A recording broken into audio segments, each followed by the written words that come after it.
Hi, everybody. Welcome back to another episode of Listen to Girls. So this week, we're asking things like, how do we show people we see them differently?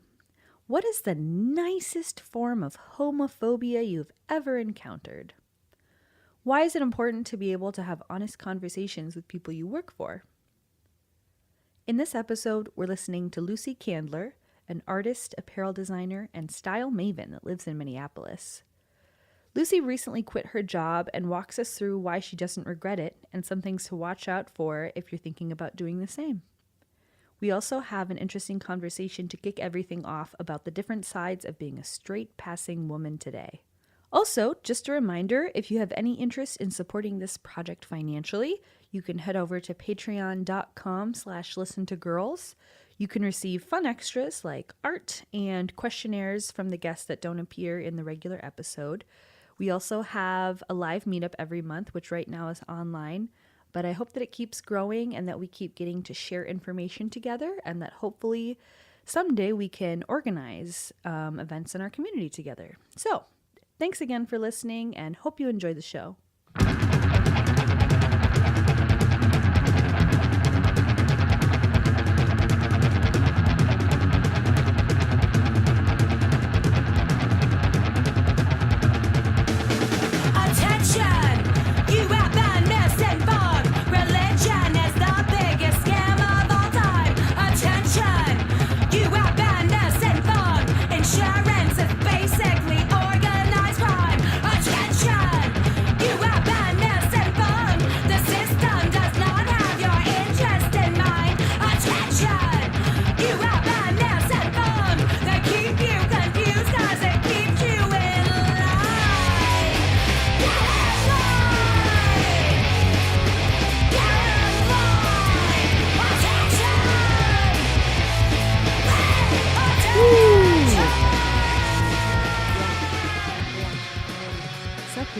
Hey. Hi.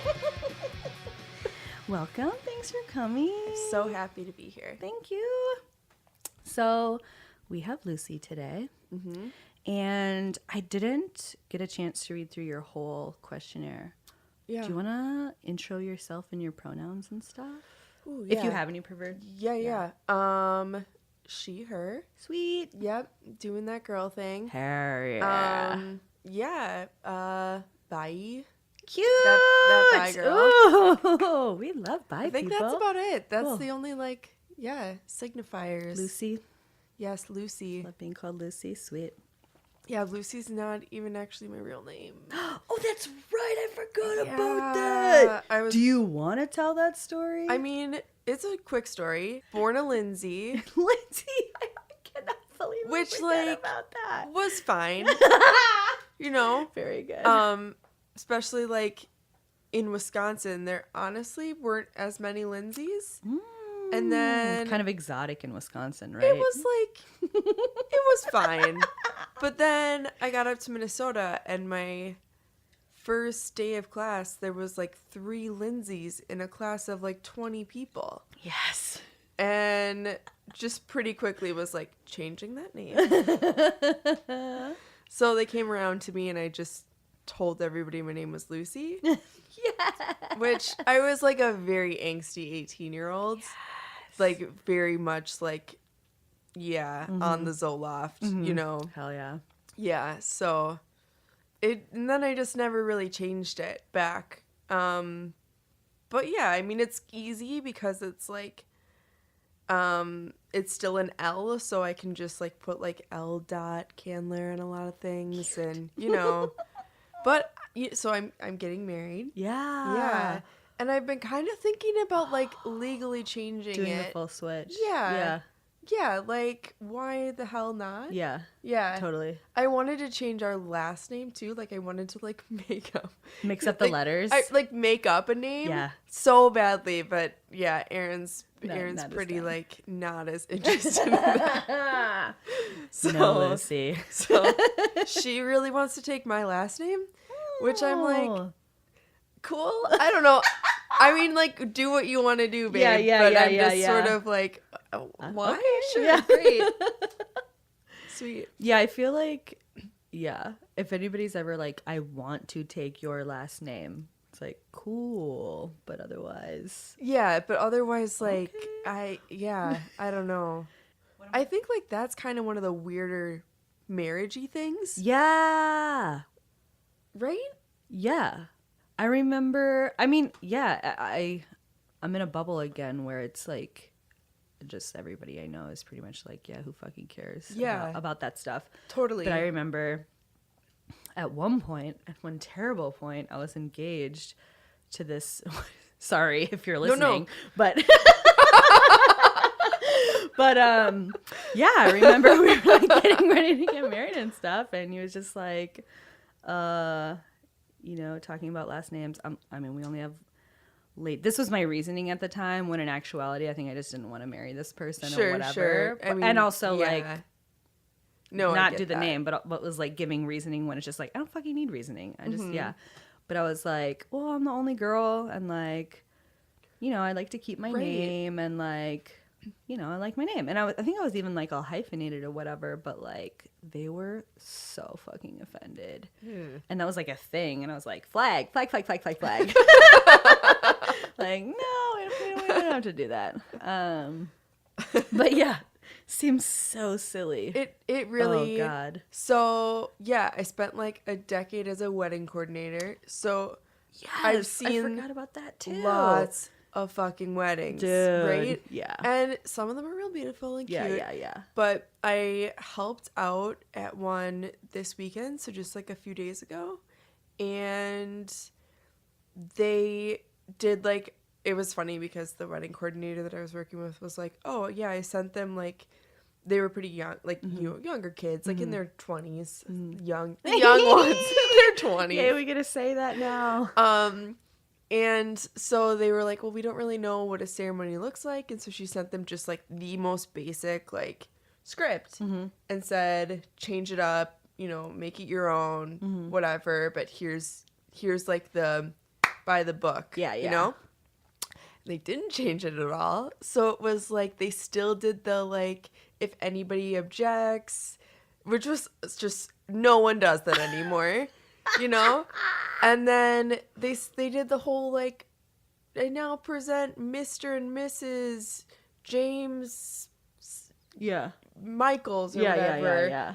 But Mr. and Mrs., and then the man's, it was just so like, ugh. Yeah, totally. Yeah. It's like there's a piece of me that is still okay with that when I hear it, and I want that piece to die. Yeah. Right? It died a long time ago for me. I mean, me too. Oh. I guess. No, that's false, actually. I was just so ingrained in like that, like, in that way of things, like going to a Christian school growing up, being in the country. Me too, and dude. just like, I don't know. I haven't been able to strangle. I mean, I'm like, yeah, that's gross, and I would never fucking want to do that. But I still have that part of me that's like, whatever. Like, if you want to do that, which, of course, but just like, also, no. Yeah. What like positive thing does that contribute to our society at this point? It's just weird. Yeah, I think it's super weird.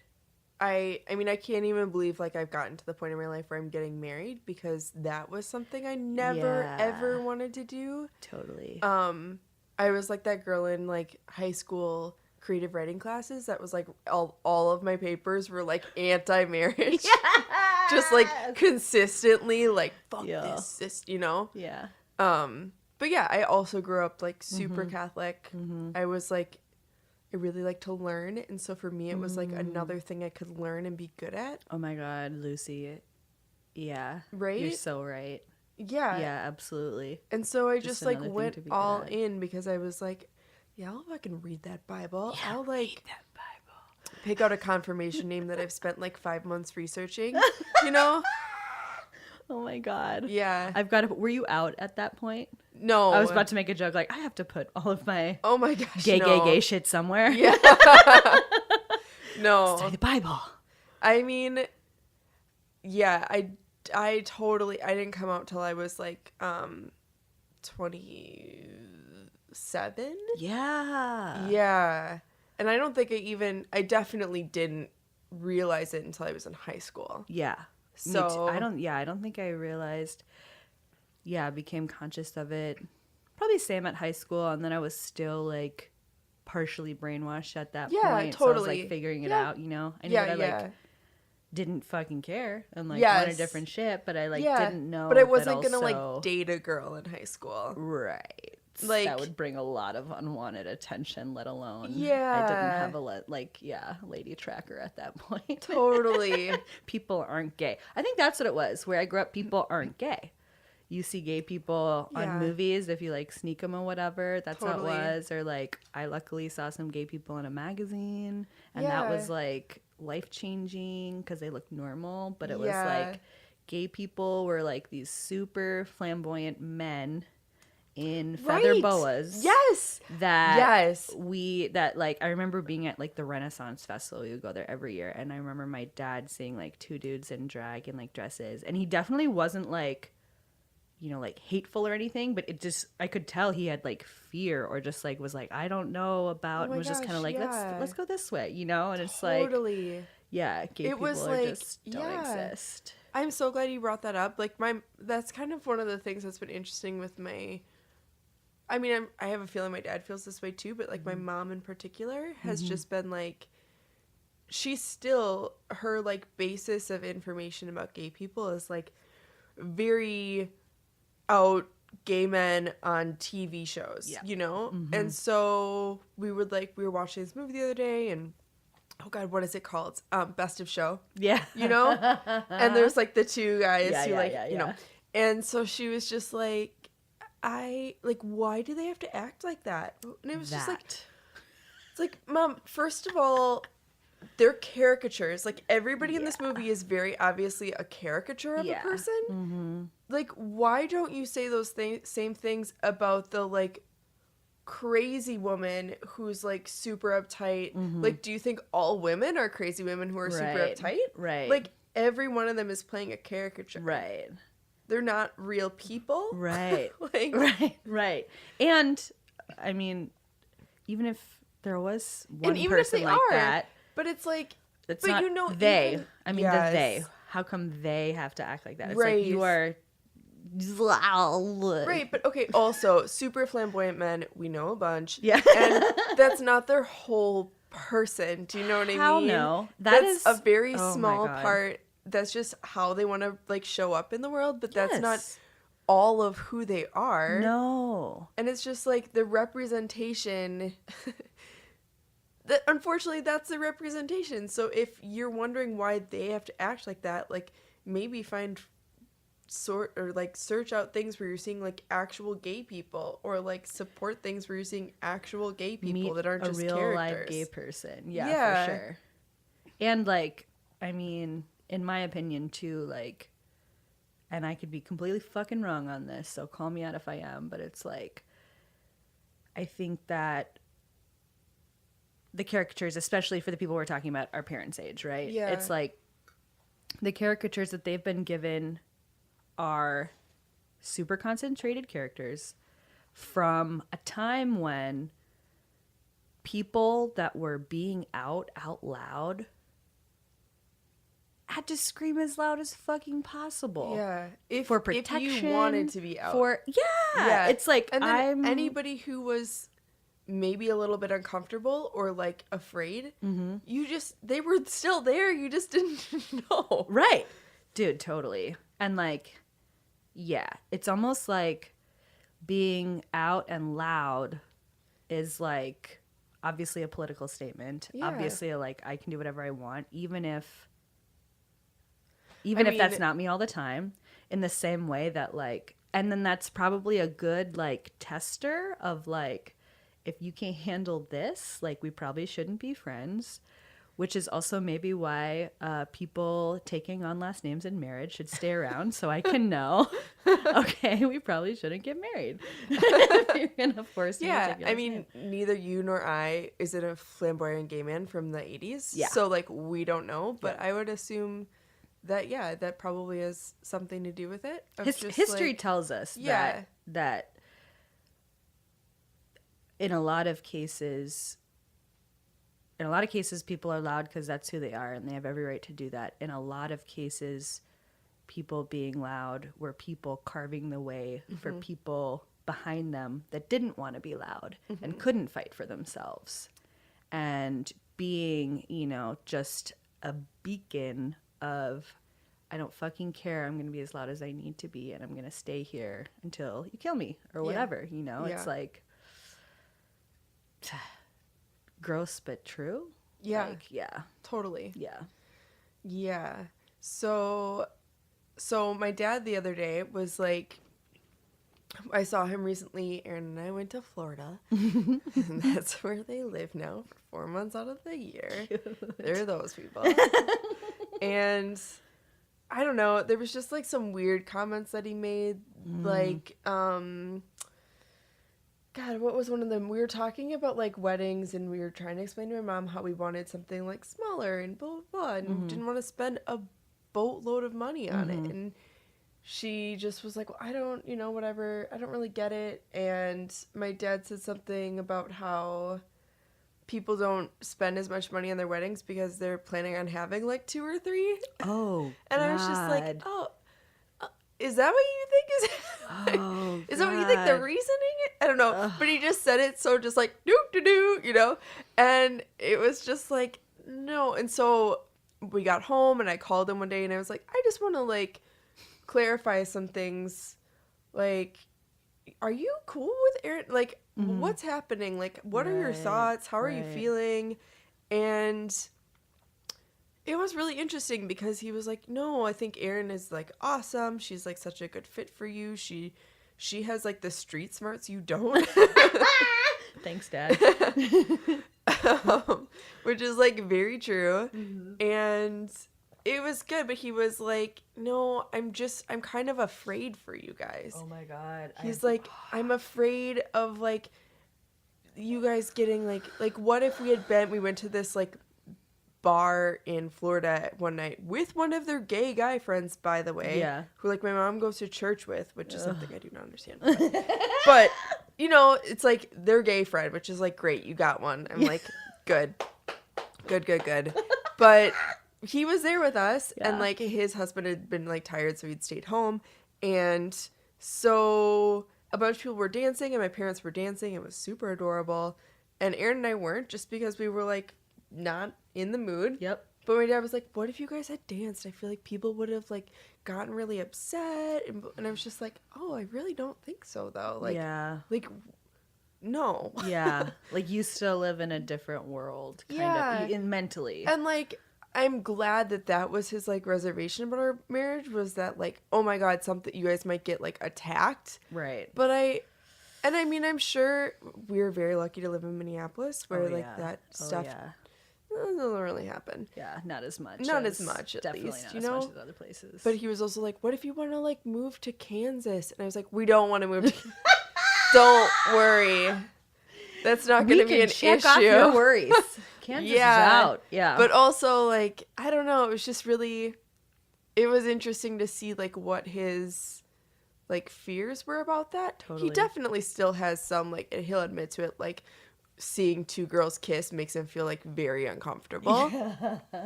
But because that's only been one thing programmed into him, right? Like, all that's been, I'm sure, like, growing up. Yes. I mean, just like me, was like a taboo thing, right? Yeah. That it's like, you don't have any other experiences besides that. You have been taught that 2 girls kissing is one thing. Yeah. You know? Yeah. And yeah, oh my God, Lucy, I had the same exact, or still have the same experience with some members of my close family. My dad and my aunt's like verbalized it to me, where it's like, you know, they're all very accepting. And, you know, when I dated Brie, of course, everybody was like, we love Brie and she's great. Yeah. And, but yeah, my aunt just being like, I just worry for you, you know, like, and it's like varying levels of like, I don't know if my dad still believes like gay people are going to hell or not, right? But still loves me, you know, right? I think we moved past that, but the fact that they still hold on to these, like fears, of like, I don't want you to be who you are because I'm scared for you, which that is like the sweetest form of homophobia you can have, right? So sweet, you know, but it's still, Oh, that's so that's sweet. so sweet. You're still showing me that I am different than you are. Yes. Or that I am different than somebody next to me, right? Right. But that is the problem. Right. Yeah. The effect of the problem is physical violence, mental, whatever, all this, homophobic bullshit. But the core of it is you see me as different. You see me as either something to fear, something that other people fear, something that is just plain different. Right. And like that's the hardest part for me, no matter how sweet someone's stereotypes are or whatever that they have for me. It's like, I mean, that's so true. My aunt, when I like decided to get married to Aaron, for a lot of people, that was me also coming out to them. oh yeah, holy shit. So, I mean, my aunt, one of my aunts knew, and she's my mom's sister, so they're pretty similar.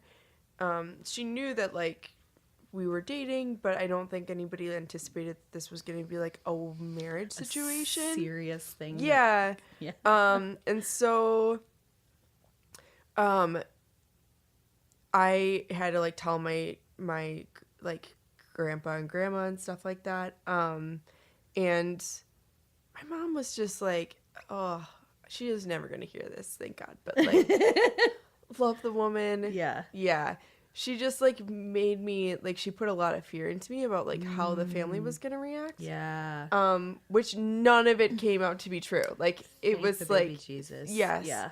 But she put a lot of like, in like, when I was like in high school, it was like, don't tell your, like things like that. Oh, for sure. But so my aunt and I are talking about it, and she like, I think I was like trying to figure out how to like approach something. And so she was just, it was our first time talking about it, which was like cool. But she was like, yeah, I mean like, I think we've had a few gay people in the family. We just, like there was this one guy who was like a bachelor forever, and he was kind of weird. So I think he was gay. And there was like this other guy who like, wore some like bright colors. So like, I think he was gay. Yeah. And it was just like, and she was just like, I just, like, don't want you to like, I hope that you don't feel like, what did she say? She said something about like, so don't worry, because everybody's accepting of it. And so like, don't worry. And I was like, I've never cared or worried about it. Like didn't hold it inside because I was worried. I just didn't want to like it didn't seem like something I needed to like deal with you guys. Like it didn't seem like you needed to be a part of that. Right. And she's like, oh, like I just was thinking that you were probably like embarrassed or like ashamed or what. And I was like, definitely was never like ashamed. Mm-hmm. And the fact that you think like that's how I would have had to show up in this situation. Yeah. Because it's a shameful, it's a different, right? Because it's like their experience, a gay person is, once again, somebody that's different. Right. Somebody that wears different colors than people do. Somebody that whatever. Yeah. Somebody that should be embarrassed because they're different. Yeah. When it's like not the case. But an amazing thing that you brought up, that's something I've always like, I just don't know what to think about it, is like regardless of, having family that doesn't agree with everything and stuff like that or whatever, I never came out. You know, I never was like, I am kissing girls now, like, for not male sexual pleasure. Yeah. But, and that was just kind of something that I always like, I love the joke, like, oh, have you told your parents you're straight yet? Yes. Like, when did you tell your parents? Oh my God. Yes. And it's like, people don't fucking get it. It's like, would you, okay, anybody that's listening, if you ever are curious about something to ask a gay person or whatever, just be like, would I ask this to a straight person? Yeah. And that's like really good. Of course. And it's like, that's not to determine necessarily whether or not you should ask the question, because obviously if you have people you trust and that they trust you and they feel comfortable you asking weird ass gay shit that you don't get because you don't know gay people, go for it. Yeah, I'm Educate definitely yourself. like in that boat of like, yeah, let me help educate you. Right. I'm not in the boat of like, it's not my job. I Right. get people who are, but And they have every right to be that. But Every right to be that. Bless people But- that can educate. yeah. And I'm just saying for people's perspective, you know, it's like, because I think that's one of the hardest parts of like having a conversation, especially with people from a different generation that are just not in the same, you know, haven't had the same experiences. I think one of the biggest things to understand is that difference thing. It's like you know, you first and foremost have to realize that if you're asking something that you wouldn't ask or you wouldn't think of a straight person, you are automatically stating that a gay person is different. Mm-hmm. Well, hell yes, a lot of gay people have had many different experiences than you will ever have. But also, I'll speak for myself. I'm presumably white bitch, white straight lady. Yeah.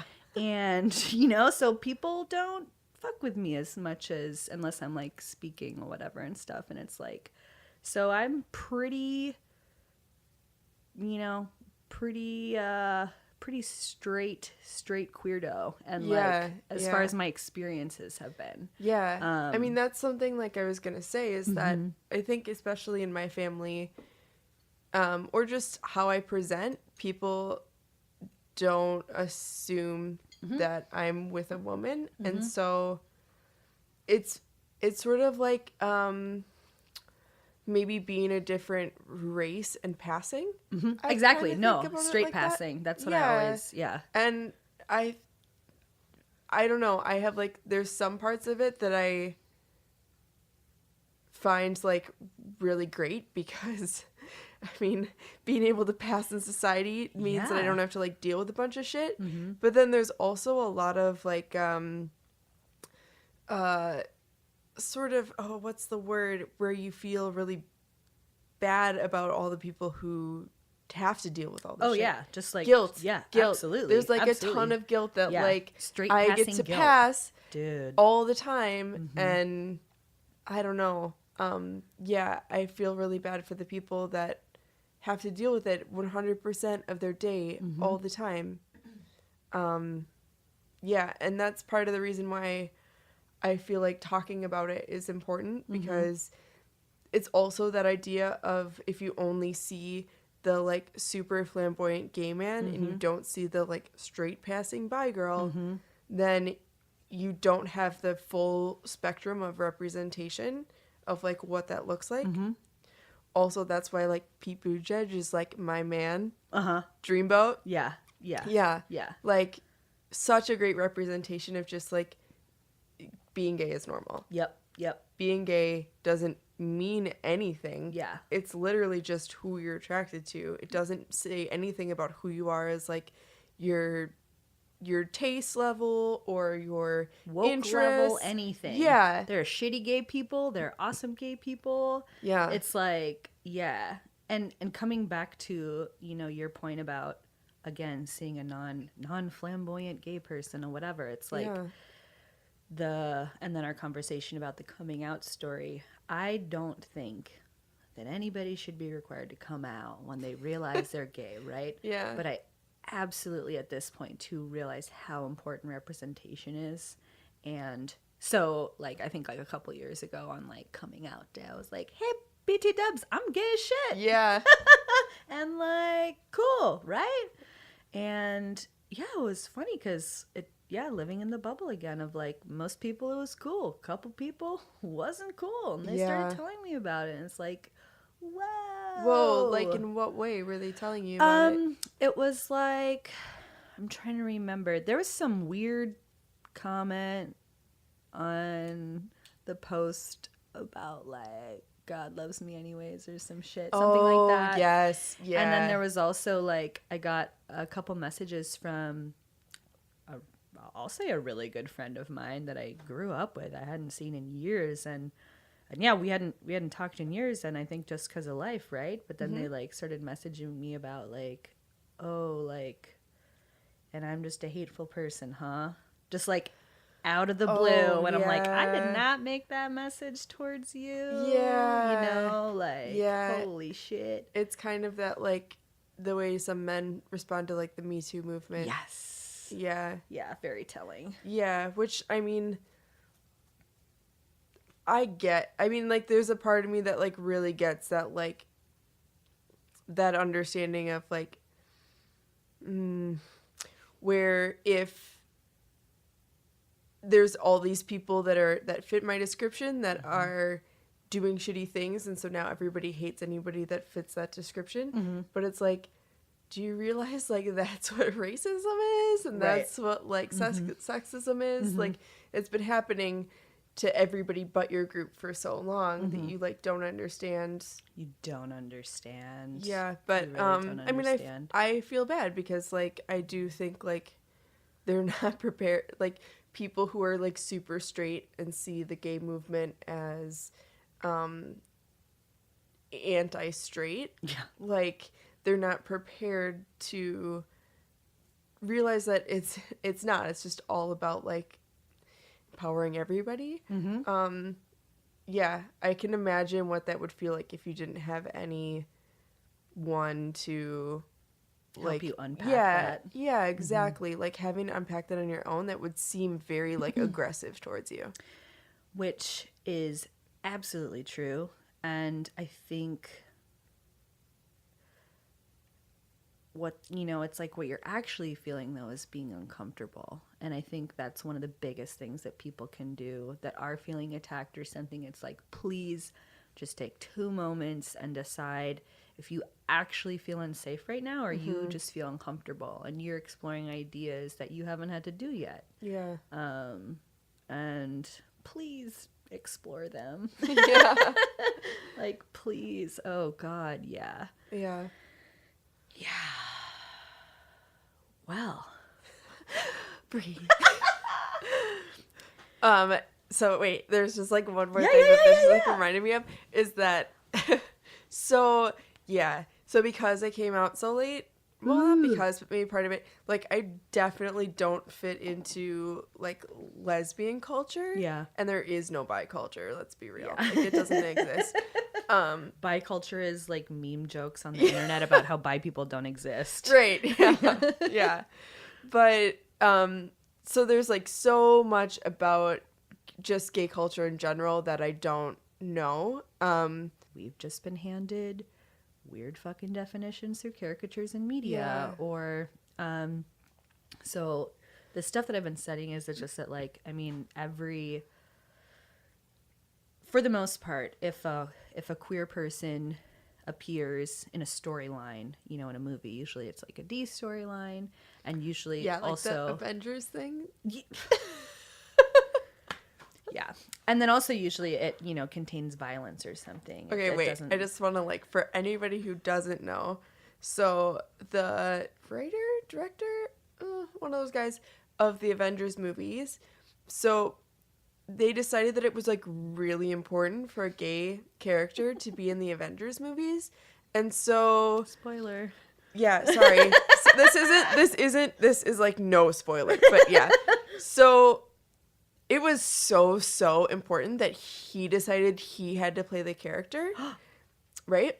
And it was so important that the only gay character in the Avengers movies is a guy at, like, a therapy session who, like, randomly mentions that he went on a date with another man.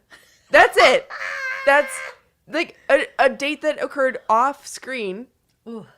That was their, like, so important gay representation. Ugh. Not the, like, obviously lesbian and gay, like, superheroes that are happening. No, none of that. Just some dude at a therapy session. You gotta be careful. Who I don't even know if he has a name in the movie. Like, oh my God. Dude. Yeah. Not fun. Yeah. I was having a conversation with my friend Mara about how fucking awesome and fun it is when you come across some content. I thank you streaming services on the internet Yeah. where, written by gay people, played by gay people, for gay people, and bless everyone that is using art to work through traumatic issues, but also it's really fun to just laugh sometimes. Yeah. And to see a show where a gay person is going to a coffee shop job that they hate. Right. And It's just like normal everyday. yeah, making dinner for their partner. Yeah. Just like normal ass shit. Definitely. Yeah. Yeah, one of the things you mentioned with like the history of it, Mm-hmm. I think that's like, again, love learning. And so I think that's one of the most fun parts is putting together the history and feeling like as like a blonde Midwest white girl, like our history is stupid. Like, I'm sorry. Yeah. But it's all just like take over other people's culture. Like it's which, white guilt, whatever. Yeah. But it's like cool to see like all the ways in which this other culture, this like gay culture and all like the historical significances. And that's something like I've been trying to work with like my mom or another friend of mine just came to me because her daughter, she's like 13, just came out. Oh my god. And she's like, I don't really know what it, and it's like, okay, like my brother-in-law is from Guam, and so my mom always gets like really excited learning about stuff about Guam, and it can be like sort of similar, like when you have a child that comes out as gay, it's almost like your kid went to France, right? And they picked up like some new cultural stuff, and they like learned a new language, and they like learned new like cool bands and cool like cultural things. And you, because your kid went to France, get to like talk to them about that experience, and now you have kind of this experience. And when you meet other parents whose kids went to France, you have like something that you can connect on. I think it's like there's a similar thing there where it's totally still your kid, didn't change at all. They just have this like cool new experience that they can share with you, and teach you about, and that you get to feel like you're a part of. Totally. Yeah, I don't know. I think that's really sweet. Yeah, I'm learning a lot about like Stormy, who is at Stonewall. Super awesome woman. And then there was a guy who organized one of the Martin Luther King rallies, and he was gay, and like ended up playing like a huge part in that like revolution. Yeah, there's just like so many cool little like people who just played great roles in like making change, and Totally. I think that's cool. Totally. I think that the way you put, I was trying to figure out my thoughts on like gay culture, right? And how, especially for people like you and I who kind of like realized that we were gay later in life, and then it kind of almost does feel exactly how you described, like, oh, you went on vacation and you found something you really like, so now you're obsessed with it, right? Yeah. And in that way, sorry if this is weird to follow, I'm still trying to work it out, but in that way, it almost kind of feels like, and not that this is what you were saying, but in my mind, jumping into the gay culture later and not, being a straight passing person, it almost feels like cultural appropriation. Yes. I almost oh my gosh, feel like yes. I don't belong to it, Yeah. And so, and I think just the fact that it's like hard to access, especially in places where we grew up, it just almost kind of feels like you're making it up the whole time, or you don't, and it's like, definitely, it's hard to, it's kind of, I don't think I've dealt with that, just having to weigh out, like, or rather I'm in the middle of it. I have been a part of this my whole life. Yeah. And even though obviously I say shit like, straight passing and I have so many privileges, like, there's a lot of shit that I went through that I wasn't necessarily conscious of this whole time. And I've been a part of that culture, but finding my place in that culture is like really fucking weird. Oh my God, I'm so glad you brought that up. Yeah. I've got a really, really good friend that you know, when I came out, there was like this moment of, okay, so not a really good friend. He's basically who I was like with for like 6 years. Sure. So by me coming out means like I was now with a woman. Yeah. Okay, let's just put Very this in good. real context. But still, really good friend, Yeah, good of friend. course. But we didn't talk for like a year in that. And then when we became friends again, I was now like pretty fully comfortable with like in my gayness, right? And so now whenever I bring up like Pete Buttigieg, like gay politician, super cool, that's who I'm supporting, he'll be like, oh, because he's gay. Or like he'll be like, if I bring up anything, it's because it's gay. And it's like, no. Nope. No, he's just literally like the smartest person that's running in the Democratic race right now. And represents things that are important to me yeah, in my life and my safety. Just happens to be a gay man, but like would totally be supporting him if he wasn't.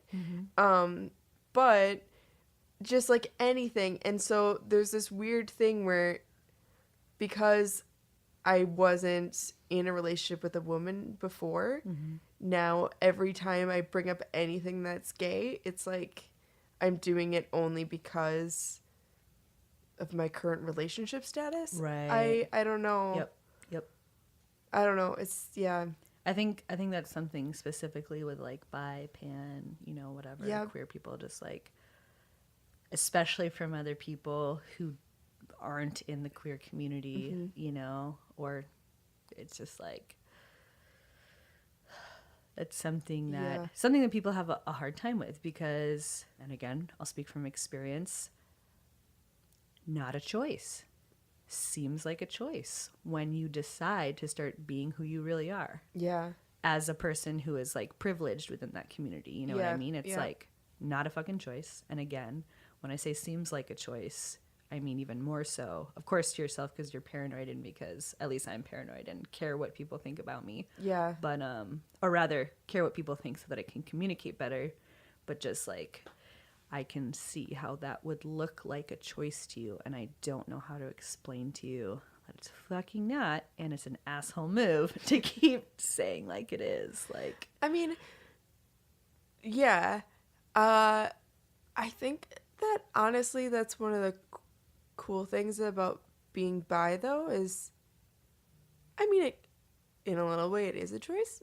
There's a, you know, I mean, it's in a little bit, you're, you know, and I almost like that better because it means that, like, yeah, this is the choice that I wanted to make. You know what I mean? Like, I mean, it doesn't mean I wouldn't be bi otherwise. It just means, like, yeah, I had plenty of opportunities to just, like, live in my straight self and, like, be with a man. And that was, like, fun, too. And, like, it's definitely still 100% 50-50 bi person. But, like, the fact that I, like, chose my female partner feels like, I don't know, that feels like such a, I don't know. I don't know if I can, like, put the words to it, but it makes me feel like, let me think about this. It makes me feel like for her, like, in our relationship, it's a pretty strong commitment. I think I follow you. I don't know. Okay, so I used to be in an open relationship. Sure.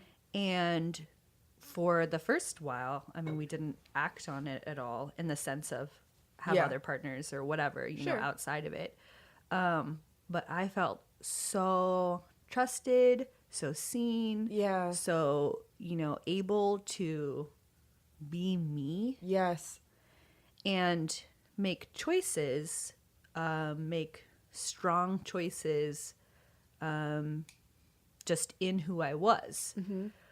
But I wouldn't say that I chose to be the type of person that is okay with, like, being in an open, which is also misleading because from personal experience, being in an open relationship is a lot of fucking work. You got to make a lot of choices. It's not just you got to be an asshole and do whatever you want, right? Totally. But it's like, I don't know. I guess the word choices is hard. Yeah. It's just that, like, in my world, being who I am, which the only definition or lack thereof I really feel comfortable in is queer, is operating as that is less of a choice to me than operating as a straight person. Yep. As in my life before, Yeah. you know, because then I'm consciously having to make these less decisions work. of like, Yeah. it's not who I am automatically, you know, whether or not I date a man, that doesn't mean I'm straight now. Right. It's not a choice I make to be like straight, you know what I Right. mean? Right. But I do. Yeah, I do. Yeah. I think I follow you where it's like, it's not settling or, oh, I have to be this, so this is why I'm in the relationship or whatever. Like, Yes. I'm making choices based on What I attraction, want. value. Like, yeah, for sure. Yeah. But I'm not making a choice about where, how, and who my body tingles for. It's more like you made a choice to like respect yourself. Yes. That's the choice that you're making. Yep. And like be with the person that feels right. And that's, Make I guess, healthy choices. yeah. Like, I guess that's what I'm saying. It's like being with Aaron is a physical representation of like making just that choice. It wouldn't mean that I wasn't if I was with a man, because I'd be making the same choice. Yep. It's just like this one visually appears that you can see the choice. Right. Yeah. Absolutely. Yeah. I think it's hard for people to separate all that. So yeah, it's just hard to have those types of conversations. Yeah. Separation of choice, separation of gender, separation of sexuality. And I think like it's hard. That was something I think was hard for my mom too, is that so I came out to her when Aaron and I had been together for like a year. Mm-hmm. And then Aaron and I ended up breaking up for like a year and a half. And during that time I dated men and women, and she was like very confused by like when I would date women. She's like, but you have a choice, you know what I mean? You can do either, so why would you know what I mean? It's because I'm not dating genitalia, ma. Yeah. Sorry. Yeah, but I don't know, I just find that like that's an interesting concept. Same with my dad too. It's like, you know, I think he was very confused too. And then when he would find out that I would like date dudes, it would kind of be like, oh, Yeah. like extra perky. Yes. You know, like that could be nice for you. Yeah. You know, it's like, yes, I know that, Dad. But yeah, just like and then the experiences of like going back and forth and seeing the difference in people's reactions, and I don't know about your experience, but for me, besides parents being like, oh, that could be nice, it's like when I am in a relationship that's passing as straight, I just get less unwanted attention, less unwanted questions, less special treatment, like. And when I say special treatment, I don't always mean nice shit. I just mean like stuff that like, is I know what you mean. Yeah. And it's like, oh, you guys are so cute, which is like a nice comment that gets said way more to lesbian women. Yeah. Like, I don't know. No, it's very I nice, know what but you mean by that. Yeah. It's like I don't mind it, but you're right. It does. People are like so much more excited for you. Yeah, seriously. When you're with a woman. And good it's for you. It's like, okay. Like, thanks. That's cool. Yeah. I'll take it. Sorry. I will take it. Give it to me. Yeah. Very good. Yeah. Let's see. Let's wrap back around to Luci's a hustler. Oh, yeah. Luci does it all. Okay, so definitely a hustler. What I'm noticing is that, like, in our culture lately, that word is becoming not a good thing. Oh.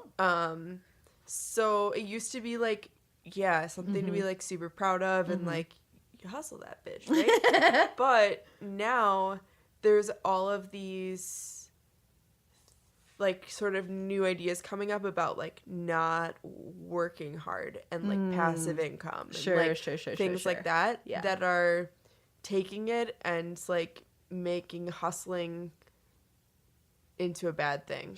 Which I'm not sure how I feel about that because it also implies like working hard is a bad thing. Right. You should like not have to work hard to make the money. Or there's even one certain way to work hard. Like, that's fucking ridiculous. Yeah. But I find that really interesting because hustling is like a big part. Work in general is a big part of my identity. And so, okay, we should preface this. I am currently technically unemployed. Which is something I want to talk to you about. Thanks. I quit my job in January, and it's now, what are we, May 7th? 8th? Yep. What are you doing here? What day is it? Also, it's super hard to keep track of days when you don't have a day job. Yep. I put on pants for you today, Lucy, so. Nice. May 7th. Yeah. I know. I wore this pink jumpsuit today because I've been pretty much wearing, like, jeans and a t-shirt because I'm working from home. Or not working at all. And I've been feeling like real sad in that wardrobe. Yep. So some days I like get up, put on a full face, curl my hair to go sit down at my kitchen table. Right. Because I can't not do that. Or like sometimes if I'm like having a really hard time in the middle of a project, I like get up, put on a disco outfit. Like, make it happen, like, necessary. Especially last night was the Met Gala. Yes. And my friend Monica and I were, like, watching it, and then I was, like, looking up shit later, and this camp theme, you know? Yeah. Oh, my God, I love camp so good. much. Yeah. That's, like, that... I don't know if it's... I would say it's maybe a little unfortunately as being an apparel designer, but, like, that's my, like, happy spot. Yeah. So, yeah, the, like... pink jumpsuit just kind of needed to happen today. Very good. Good life choice. Thanks. So, yeah, do you like being called a hustler? I love being called a hustler. Sure, yeah. Oh, yeah. My definition of a hustler is just like doing what it takes.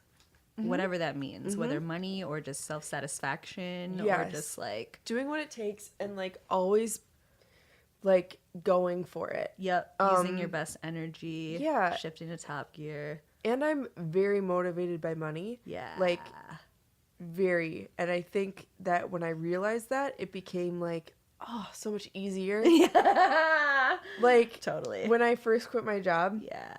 Erin was so excited about me being home. She was like, yay, we're going to spend time together. And I was just like miserable. And she was like, what is happening? You're supposed to be like happier. And I was like, babe, I really need you to just like pay me to do chores. Yes! I was like, I know it's stupid. Yes. I was like, you can just literally pay me $1 like per chore. Yeah. That's all she was like, you're not going to work for that. And I was like, I will. When you make really no money. Yeah.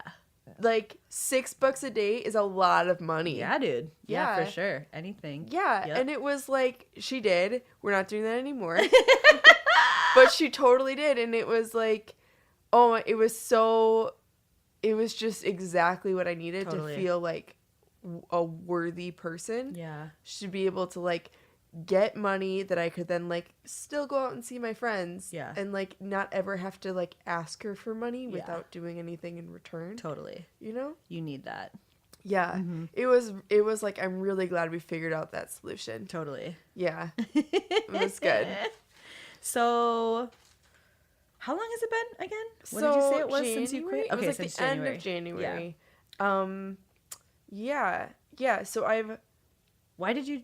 I mean, what? Yeah. What brought you to that? So you had asked a question about like toxic masculinity. Yeah. And yeah, I've been like super fortunate to really not have to. Like, I seriously like can't really think of any toxic masculinity situations in my past. That's and awesome. I understand like how, you know, uncommon that is. I also think part of it has to do with like coming from like a super religious and like small town atmosphere. There's things that you don't like recognize Oh, as being totally. like, here I am saying like, oh, I've never had to deal with it, but like Right. 2 of my favorite teachers went to jail for sleeping with students. Yeah, Who totally. were like, totally. you know what I mean? It's the same thing where gay people didn't exist. Toxic masculinity didn't exist, at least for me, Right. because men are the head of the household. Right. And women can be pastors. And Right. that's just not, you know, it's like, that's not what that is. That is doing our duty or what, you know, so like Yeah. I've had to do a lot of unpacking with Right. like, and it's hard to unpack that and not slide into the feelings that you should have had at the time, you know? Yeah. Because I think that we are both very privileged to... And also, I do not want to go. Right? No, seriously. I mean, it's like... I don't need to unpack that. Yeah, no. And I mean, it's like, yeah, how... I mean, you know, it's healthy to deal with part of it, but also Yeah. it's like, I don't know. Hard to go back. I definitely understand what you're saying, though. Yeah. Like, yeah. So, for the most part, men have always been like real nice to me, and part of that is like privilege of being like a little white girl. So in the opposite realm, women have not always been that nice to me. My like worst interactions in life have been with women who have been like bitchy. And I think that, like, as I was saying, that female toxicity is born from the male toxicity, in that way where the like male-run society has made women compete for everything and With each other. Yes, in this way that's like, oh, so not helpful, where we're just like constantly competing. Like when I was younger, especially like in like the Catholic situation, like you dress up for church and you always have to look your best, and there's this very like keeping up with the Joneses, and part of that is like, are your girls pretty? Right. Oh, You know? Oh, yeah. Yeah. And like definitely like that became a lot of what I thought I needed to be like worthy was like, am I pretty? And yeah, I mean, I held that for a long time. This year was like one of the first years that I would even like leave the house without a face on, you know? High five, dude. Thanks, man. Something I still work on every day. Still work on it, right? Yeah, I think it's been helpful having a female partner that like definitely she is a tough mother effer, Yeah. and I love that about her. And there's a lot that she's like kind of showed me about letting go of some of that. We still love the makeup, Oh, you know, yeah, girl. but Yes. Yeah. I think that is a huge fucking thing, because when I worked through that, I think I had to swing a couple, you know, different sides of the spectrum just to like try out like what I like, because it's like I love a good glam. yes, I have so much anxiety. I cannot focus on being beautiful every day. yeah, I feel beautiful now because of who I get to be every day. sure, But I can't, you know, that's not what I value the most in life. right, You know, I don't think the shittiest thing in the world is being ugly. right. I don't think But, that makes you a bad person. I mean, like it's crazy how different people treat you. it sure fucking is. Like, I had a bunch of like eye issues where I like had to wear my glasses all the time, and like me in glasses doesn't feel like my best self. Like, and I have other people say like, you look great in glasses. No. Yeah. And I swear to God, like I instantly like know I can't even describe it. Like, just literally glasses. Yep. Like, no male attention, which is like, when you're used to it, it's a very weird thing. I had like I wore glasses for like months, and then the day that I wore contacts, one of my like male coworkers who was like new enough that he'd never really seen me was like, "Hey," he was like, "You look so good today," and it was just like, Dude. "Oh my, what the fuck?" It's like, wearing It's makeup so is like weird. I always think of it as hypnosis, and it's Yes. like that's another good. We're talking about flags to watch out for, people, last names, gay shit, and also like, if somebody like People who is treat you hypnotized, very differently. yeah, and it's a fucking thing, dude. Yeah. Especially for women, obviously.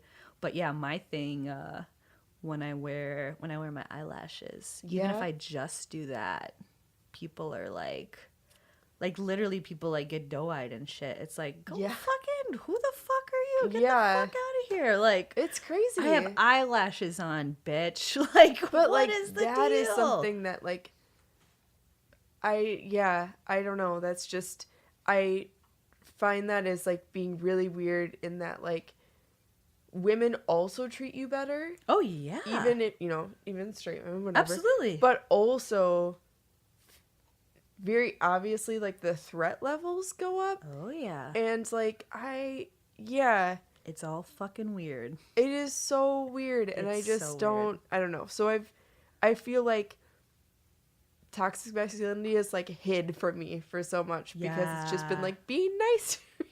Yeah. No, absolutely. And then like women, it's just been like, what is your problem? Yeah. And that, I don't know. So I think how that like really showed up in my life is that I didn't have like friends for so much of it because I just couldn't like find girls that I like trusted and like I felt had my back. And so I just had like really like tight relationships, especially when I was like with men. It was just like just the two of us, Totally, yeah.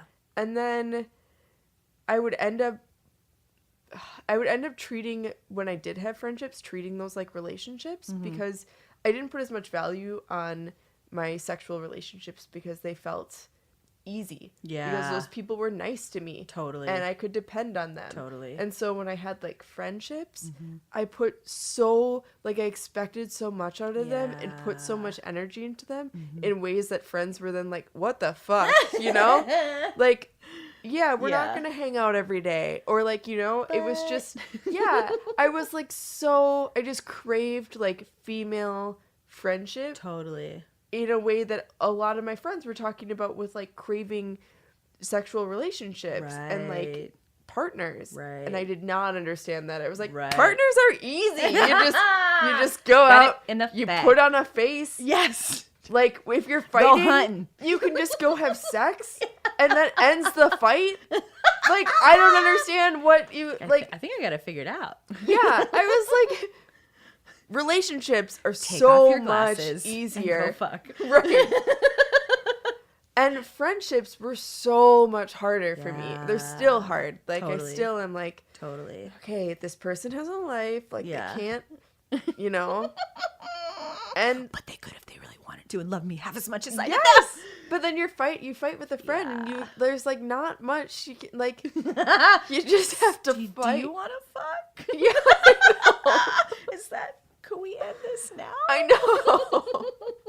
No. Okay. It's so much easier. Yeah. So, yeah, and then obviously like women in the workplace, that's just like the competition level. I just can't deal with it. It's like not, I don't know. Yeah, I've never had a great female boss. Like manager, yeah, but I've never had a great female boss. And what sort of, has that always been the fashion industry or just like? No, I mean, I service worked in the industry? service industry for a long time too. And yeah, definitely just toxic environments like Sure. all around. Kind of like I paid my dues, you have to pay your dues. Yeah, a lot of that. A lot of like not valuing you or Sure. valuing your work level or like Sure. honestly not paying you Yeah. as much, which is like, I'm like so very much like confused by all of Yeah. that. Yeah, I just don't. There's just everyone thinking like, if I bring you up, then you're a threat because then we're at the Right. same level. Exactly. Um, When it's like, isn't that true though? Like, aren't we all necessary for the job? Like, yeah, that's how I always and also look at like stuff. if you bring me up, then like I will die for you. Right. So like, how are we not getting that? Dude, yeah, totally. I don't know. Totally. If I'm in a more stable place, that's the same with like people who, yeah, just treat their workers like shit and then they have a high turnover rate. It's like, Yeah. yo, you would have to spend less money Yeah. in, even if you gave me a raise, like you wouldn't have to train people. Right. You wouldn't have to have Yeah, as like many fuck how do you not ups. understand this? I would know who to hire better. Right. Like, yeah, it's Yeah. bad. So, my last job, they ended up hiring a woman who was super just like, she threatened me a lot. Yeah, in a really creepy way. She would like she took basically, I mean, like I said, I'm a workaholic, and Yeah. she just took all of the work away from me.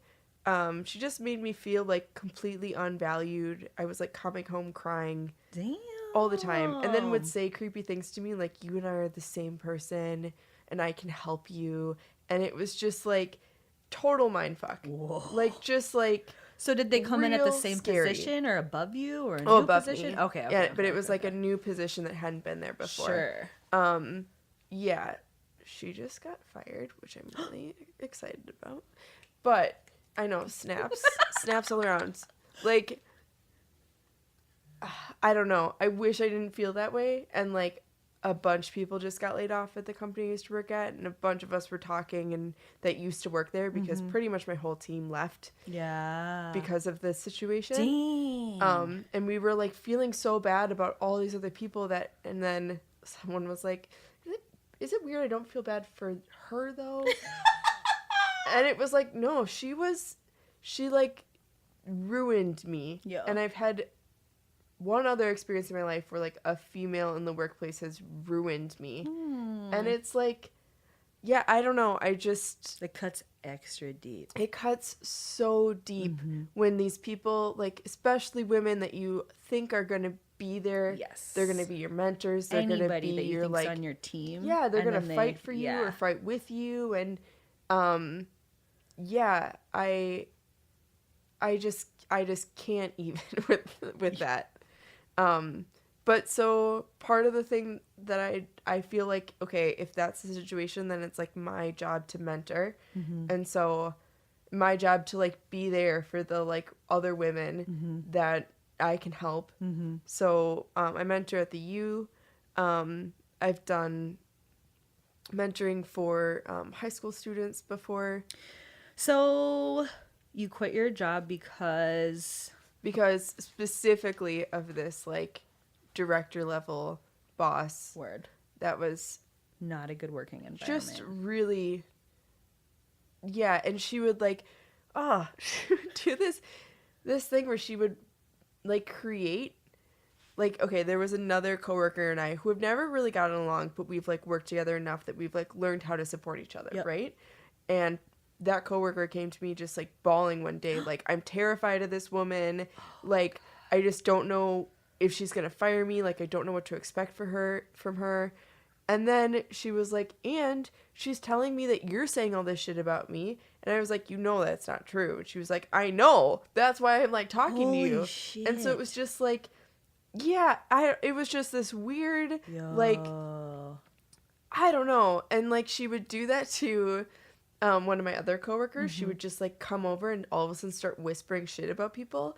And then my coworker would just be like, oh yeah, do you think that? Like, just start yelling about, until she like walked away. Yeah. And then she would say things to her like, you gossip so much about people. And she was just like, what the, are you, like, seriously?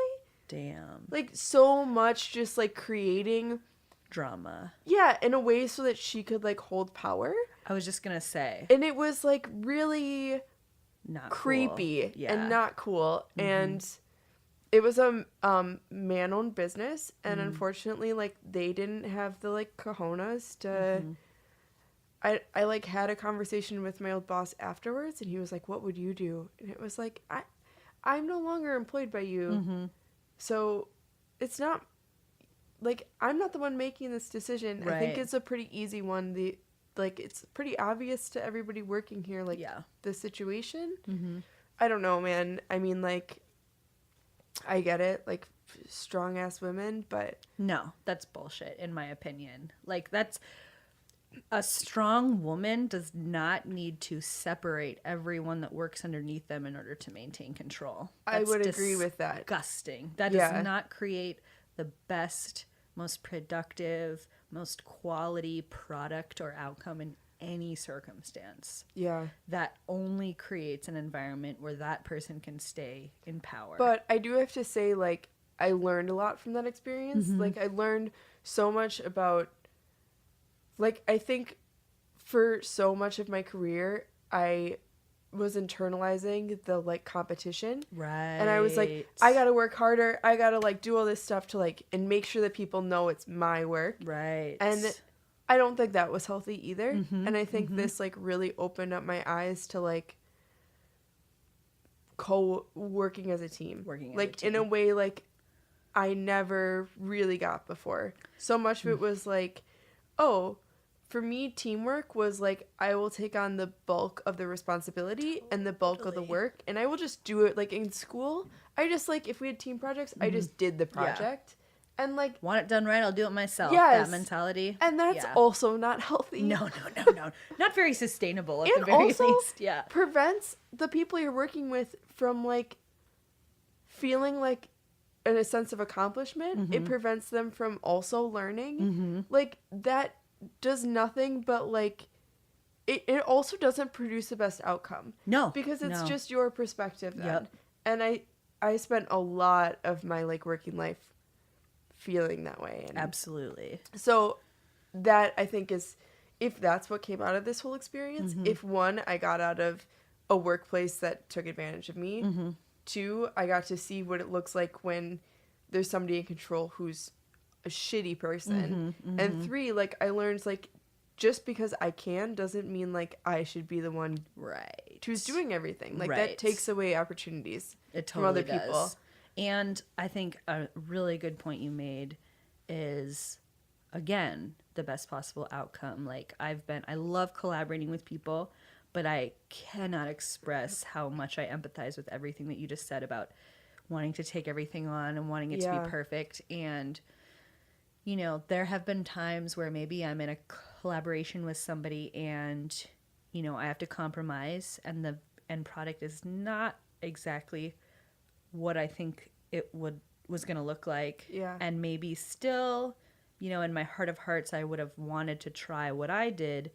But if I'm actually looking at it, for the most part, it's way more quality. And and even if you don't get the perfect exact project that you wanted or outcome or whatever, the outcome is so much more quality, being equally collaborative, and it only benefits you later too. Yes. I think it oh my god, it just, like, completely enables you to also it's more quality because, like, okay, we all have a different vision of what quality is, right? Exactly. And it's more quality because it incorporates more perspectives and therefore will appeal to more people.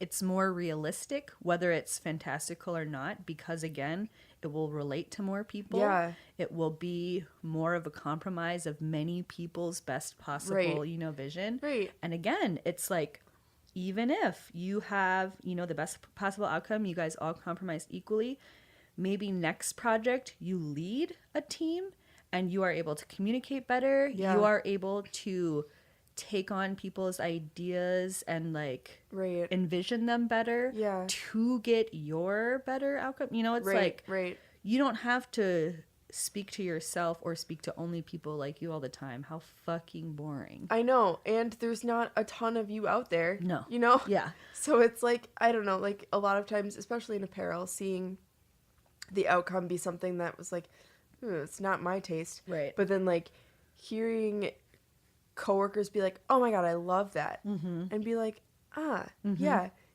there's not a million of you out there that are buying this shit. Right. So, like, it better be what like the majority of the people in the room think is the best product. It shouldn't just be what you think is the best product. Right. Because especially if that's what you're getting paid to do. Yeah. It's like, why not just do that? Yeah. Yeah. Yeah, dude. Yeah, so lots of experiences from that. I found some really great mentors during trying to make that decision, and I think the best ones, the ones I will now trust forever on, are the ones that told me to leave. Totally. Like, the ones that didn't tell me to leave, I no longer trust. Totally. Because I'm just like, you wanted me to stay in that situation? Right. And, like... You either don't understand me or are untrustworthy. Yeah, you either don't understand me or don't understand, like, what the industry is like. Because now, like, going out and looking for jobs, a few people were like, ooh, I would just stay because if you leave, then it's going to look like you were fired. And I've always in my life been, like, terrified of being fired. Totally. So I was just like, oh my God, I can't. But during the job search, not one person, like, a lot of people have been like, oh, when did you leave your job? And, like, they have said, oh, was the work environment toxic? Yeah.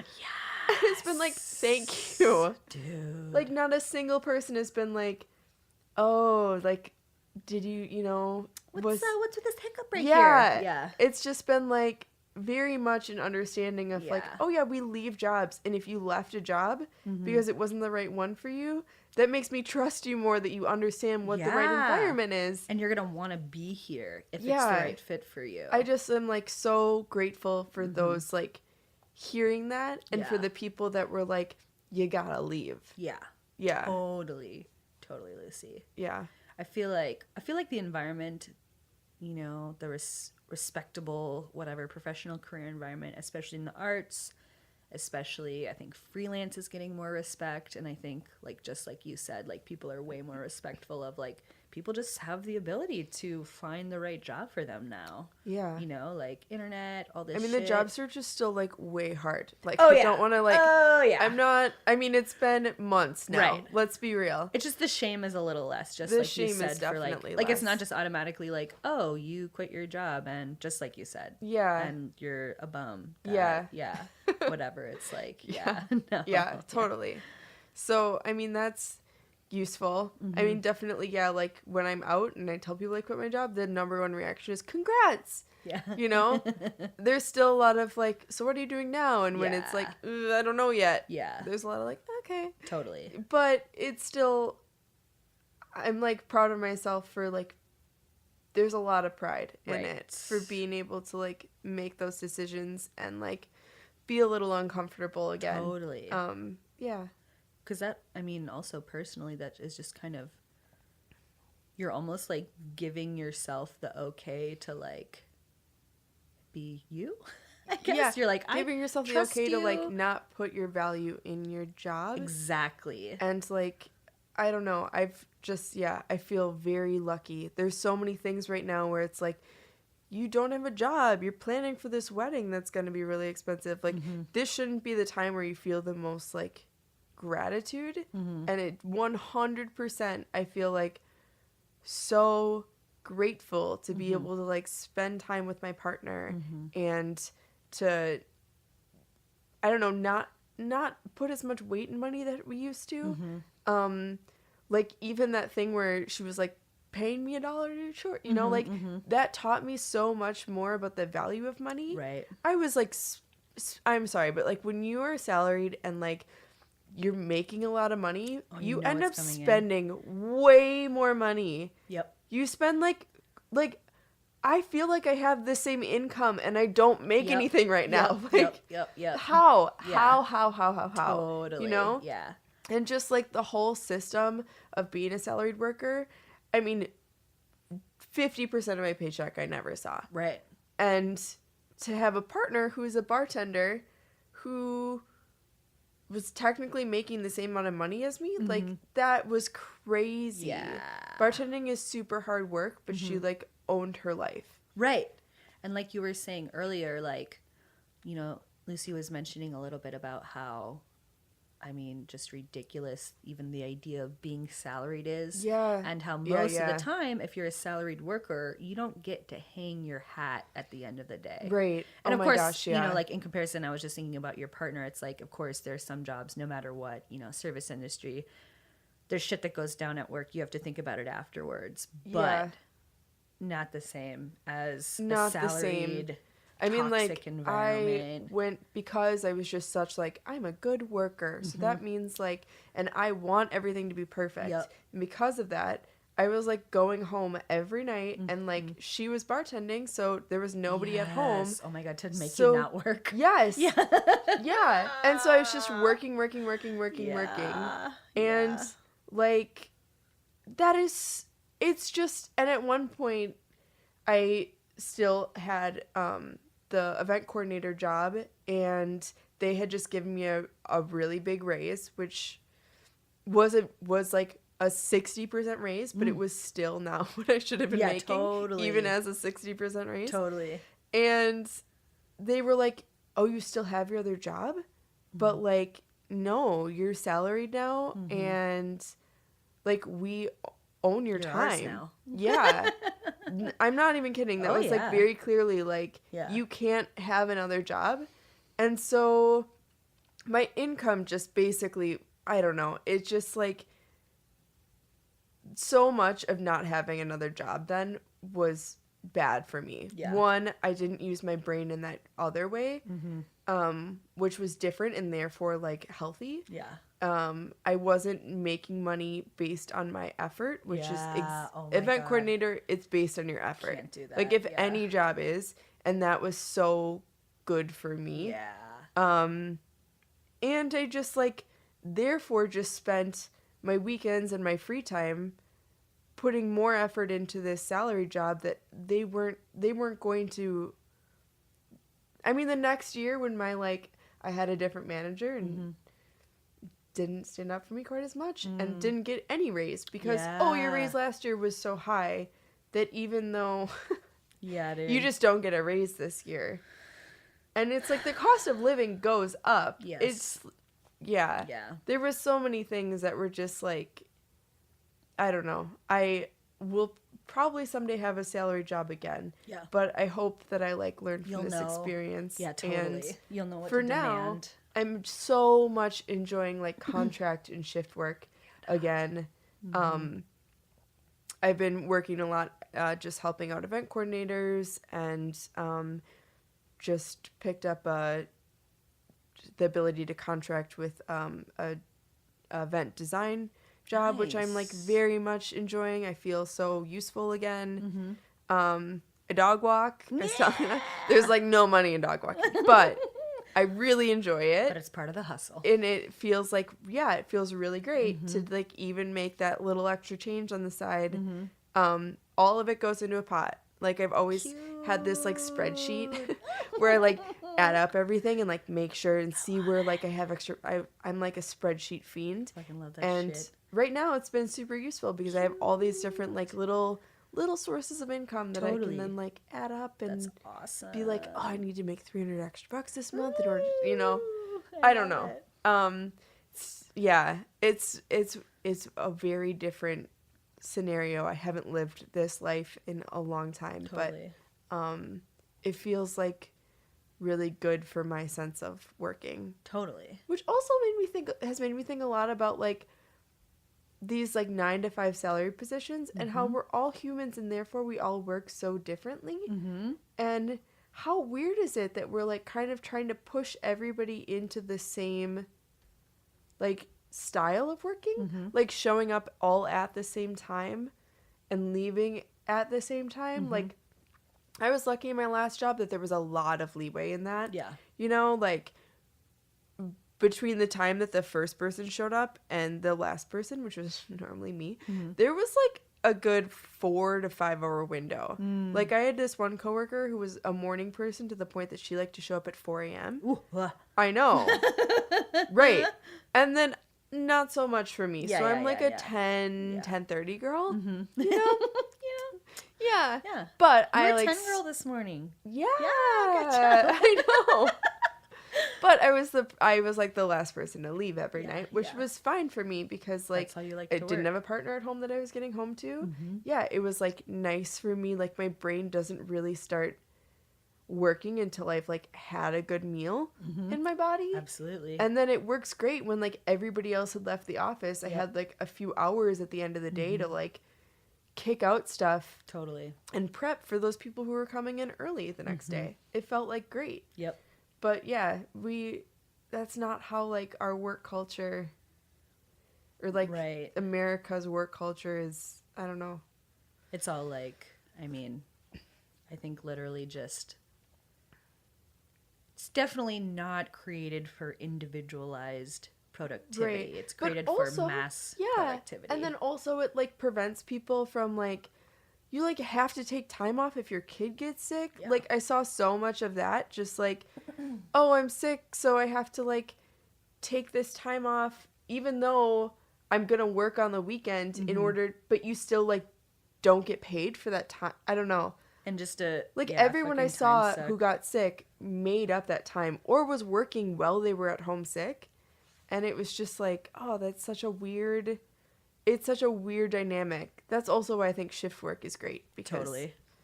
you can really work your life around it then. Mm-hmm. Like I don't understand how everybody's at work in the one time when you can actually go to the doctor Absolutely. or like go to the post office. Yeah. Like that doesn't make any sense to me. Totally. Yeah.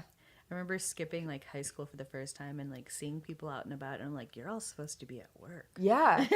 How are you here right now? I know, right?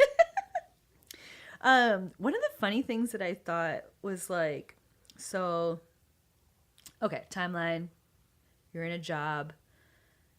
How do you decide to quit your job? Well, it's toxic. They're not paying you right. Yeah. You realize your values are different, and you take the step. So, yeah. So wait, are you asking? Just clarifying. Just clarifying. Just like how? like yeah. I mean, as far as okay, like, yeah. hey, listeners, if you're Yes. hating your fucking job, Yes. Okay. how do you decide to quit your lame ass job? Yeah. I was on my pre-honeymoon with my fiance in Austria, and the whole time we were there, I had nightmares about this toxic boss. So just constantly like wasn't sleeping and like and that was like a pretty good indicator that like this wasn't something, but I mean it got that bad. Oh yeah. I do not recommend people let it get that bad. No. But just coming home crying all the time. Crying's a good indicator, right? Yeah, I mean, I felt like I cried more at the job than any other time in my life. Mm-hmm. It just was very stressful. But that specifically, like having nightmares about a job means it's time to leave. Yeah. And like you'll figure it out. I can't embrace that enough. Like there are so many opportunities to make fast cash out there right now. Like dog walking. I mean, for the first few months that I didn't have a job, like I walked every dog walk I could. I was like, I have to make $50 a day in order to make $250 a week in order to have $1,000 that'll pay for all my expenses. Yep. And it was like, you just figure that out. Like you can work in a restaurant. You can, there's so many like driving Lyft or driving Uber or like, I mean, none of these are great sources of income, but they like help you get through it. But yeah, there are ways out there I like considered like stripping. And then I realized like, I think I'm a little too old for that. I think maybe Not around here. maybe, but there's like, and I mean at different times during like this job, during like times in this job where like I wanted to quit in my last salary position, like I like looked into sex work. I'll be honest, like I totally did. Yeah.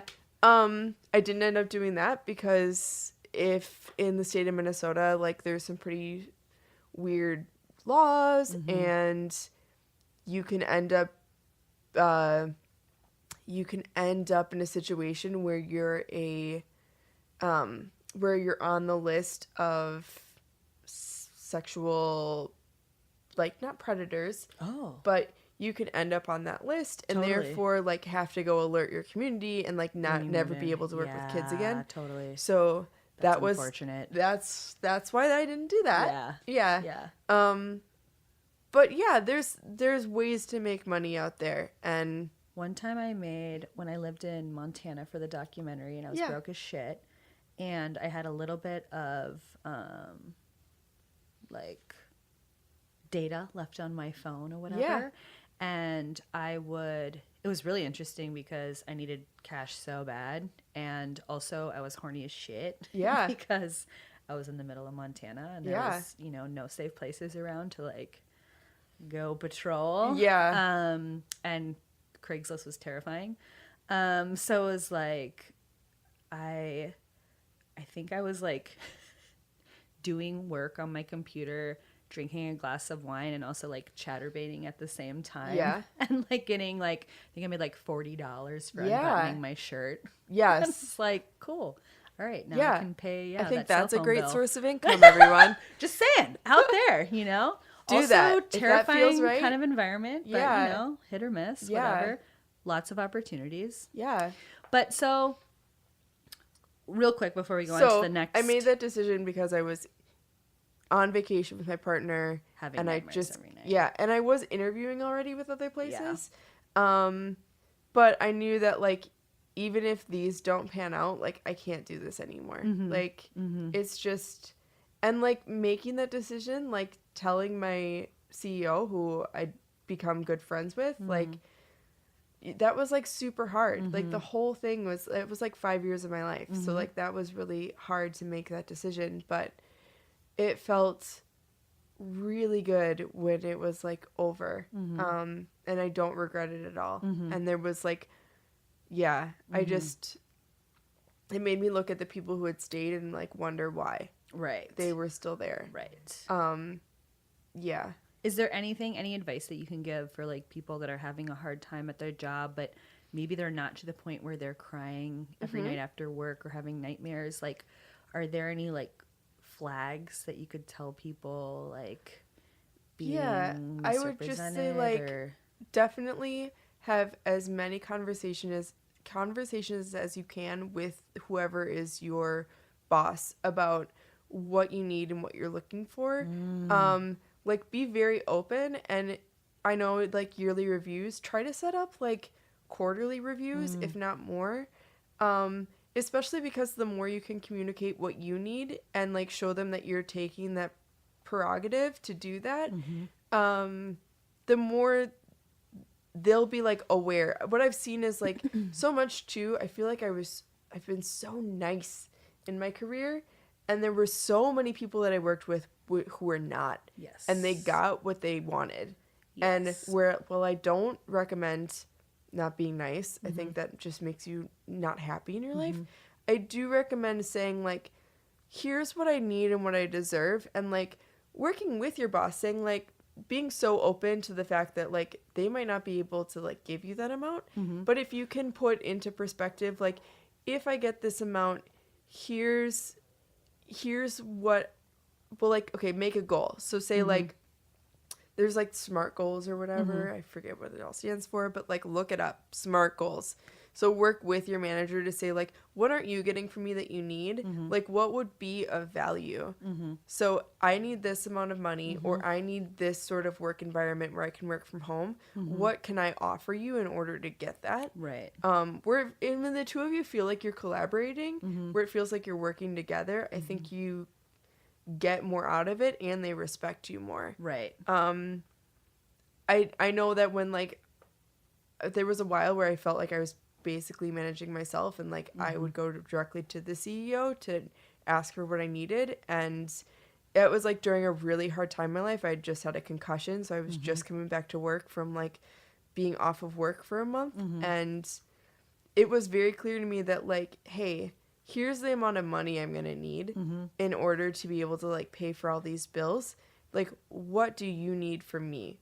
And we put together some like really clear goals, and like I helped them build some stuff on the side as like contract work, which was like a really great way for us both to be like, I want you to do this on your own time. Here's what I can pay you for it. Right. Great. I was already working on my own time. Totally. So like, why not have a little deal like that on the side? But yeah, so I just recommend like creating as much of a partnership as you can with your manager. Yeah. If there's somebody that you feel like has your best interest. Totally. If that's even possible. If not, then like get out of there. Like fuck out of there, yeah. If you don't feel like you can have a conversation with your manager in which like you are setting goals that benefit both of you, then like you are never going to get anywhere there. Right. And it's like just get out. Right. Yeah. Even before, I feel like the whole, you know, kind of luxurious part about getting to a place where you have a manager where you can talk about setting goals together. It's like, I think your comment about being nice is very interesting, and how it's like, you know, the people that weren't nice like got more and stuff. And I think something that's huge that I have for the first time started putting into practice this year is same, right? Always like have been nice and stuff because I care about relationships and everything. Right. But it has literally been detrimental to me because I haven't gotten what I basically need. Yes. Right? I haven't. People pay you less if you're nice. I'm just going to say seriously. that. And I mean, you know, half of it is, in my opinion, half of it is, well, they're not a squeaky wheel, so I literally don't have to worry about them, right? And then the other half is, a lot of times, whether people choose to or literally don't understand what you need. Yeah. Right? So, like, I just had a situation where I had some contract work, and the number of exact hours was a little bit confusing. Yeah. And I thought it was, you know, one set of hours, and then got my schedule, and it was like a lot way more. over. Yeah. Right, yeah. And to me, way over. Yeah. To some people, maybe not. Right. Maybe you're looking for that experience. Right. I literally cannot take on those extra hours. I have other jobs besides this, just like you're talking about. And so, yeah, this was like a huge thing for me. And it was really hard for me to do too, because somebody that I have huge admiration and respect for was, I know that they weren't ultimately making like the decision about giving all those extra hours out. I knew that it was a bullshit thing from higher up, but they were who I had to communicate through. So I had to get past my, oh, I love this person. I know them personally. They do so amazing. I don't want to offend them. I don't want to have them take on extra hours, you know, but I had to be really honest with myself and be like, I can't do that. Like, I cannot do that. Yeah. And so, yeah, my first step was being like, hi, notice these extra hours that I didn't, you know, realize that's not what I signed up for. Miscommunication or otherwise, let me know. Yeah. But can somebody else be hired for these? Or because it was almost 40 hours. Yeah, and, that's a lot. Or can I get paid for them? Yeah. Because if I can get paid for them, I can switch around some other stuff, and then I can totally do that. But my time is very valuable. Right. And but see, like, that's a great way to approach it. Like, if you approach something from like a point of anger or something like that, then whether or not I was angry, right, and had already committed all of this time, right, like, you're not. But when you approach it from like, hey, here's the situation, like, how can we like figure out a solution? Okay. So I was still being nice, right? Yeah. The response was, sorry, we have some extra hours. Let me know if if you have any concerns. So I was like, cool, hear ya. Fuck off. You know, essentially. Which, again, I know that this wasn't, you know, I know that the person I was directly working under wants everybody to be paid fairly, you know, all this shit, but just like the organization that's just, we're just going to pile it on. Right. You know, so they're like, yeah, hear ya, see ya. No, sorry. Deal with it. Right. Let me know if there are any concerns. So my response was, my concern is if I have to work these hours, I won't be working for you. Yeah. Response, got it. Come back. Okay, yeah, we're like working on, and I think it took like, and again, I don't know who all this went through, but I think it took like, 2 or 3 like shaving down of the things, me being again like, cool, but still can't do it. Cool, still can't do it. And I even like compromise over my hours and everything. And it was like, Yeah. finally I got my hours. Right. And it took me just being like, first committing to what I needed, and then making sure that was communicated, and communicating that as many times as possible, and not settling for less, because at the very least, make sure that you get what you need. Yes. Because there's no way that in this day and age, if somebody can't pay you, my thing is, and this may be asshole move of me, and I'm so sorry for people that have to work for less than this, but if somebody can't pay me $15 an hour, you should do the work yourself. Yeah. You do not deserve to have, like, employees. Yeah. And in this particular case, it was kind of hard, like, fighting for that because they're a nonprofit. No, I totally agree with you. I feel like 15 is, like, and I mean, it's hard. I agree. Like, I have worked and still do work for less than that. Yes. When I choose to. Agreed. I do not think it's appropriate. But I agree. I don't think it just doesn't, like, when you look at, like, what it costs in order to take on any job in terms of, like, getting there, like, I'm sorry, but, like, making sure that you are, like, in a healthy situation. So, like, paying for just, like, daily living, food, all of those things, being able to be a human being equates to more than $15 an hour. Yes. So let's do the math. So, yeah. $15 an hour, 40 hours a week. Yeah. $600 a week. Right. $2,400 a month. $28,800 a year. Right. That's a lot more than a lot of people get paid.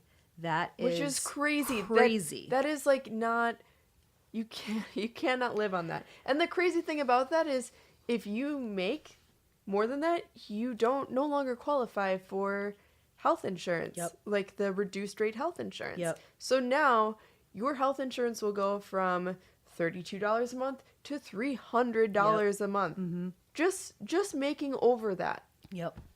And it's like we're keeping people in poverty. Like, sorry. Once I'm again, so mad no, about Lucy. that. I mean, this is all like just exactly the conversation that we were having before too, of like, at least in my mind, it's like, your boss that was trying to separate people. You separate people and keep them that way so that you stay on top. There is no reason why people should get paid that little when you are working for someone. Right. If you can't afford to pay people a livable wage, do the fucking work yourself. Right. In this instance too, I found out later, one of my old bosses from that place, so this nonprofit that I was doing the contract work for, I found out that the executive director, who is one of the most terrible people I've met in my entire life, and I will say it here and now, I have a huge vendetta against them because of my past 3 years working for this organization, being underpaid, this year being the first year I stood up for myself, and then being harassed at work, I believe because of that. They get paid over 6 fucking figures. Yeah. Oh my gosh. For a non-fucking profit. I know. And I did the math, and it's like, so they say, according to the tax returns, because bitch, I've been looking at your tax returns, they work 54 hours a week. 54 hours a week at $15 an hour, which is more than you were paying us. Yeah. You'd be making $38,880 a year. Yeah. It's like you are making... Like quadruple. You can definitely afford to hire someone else to take over those extra hours that you put on me. Yeah. That I just completely... You know what I mean? It's totally. Like you have to... All of this huge rant to say, people, don't assume you have to be nice in any situation. Yeah. Even if people are telling you, oh, we don't have the resources for that. In their reality, that could be the case. Even in a nonprofit, especially in a nonprofit. Yeah. People on boards and stuff, they insulate themselves. Anybody that tells you you should settle for less than a livable wage is not on your team. And, like, I feel like there's a lot of people who are probably hearing this being like, you don't understand my situation, and I have to, and I get that. Yes. Again, like, we both work for less than that. Absolutely. Sometimes. It's just we shouldn't have to. You shouldn't have to. No. Yeah. And you shouldn't have to. You shouldn't keep your mouth shut. speak up. The worst that they're gonna say is no. Like, I know everyone's heard that before, but like, ask for more than you think. What was the thing? Oh, there's like this thing where like, what you should do is you should stand in front of a mirror, and like you should just keep raising the amount until like you start laughing, and then that's what you should ask for. Yes. It's Oh my God, that's great. And it's true. Yeah. I mean, like, because whatever you think you're worth, you're probably still undervaluing yourself. Especially if you're a woman, if Right. you're underrepresented. Especially if, like, that's the, the culture has told you that you should make less. Like, double that. Yep. Double that. Totally. Yeah. Yeah, I'm going to look it up real quick, but Equal Pay Day for this year was April, what was it? Equal Pay Day, April 2nd. So that was every year. There's an Equal Pay Day that's put out that is the average on what day women have to work towards the following year to make the same as men did the entirety of the previous year. So this year that was April 2nd. Oh my God. So that means on average, women need to work 4 extra months.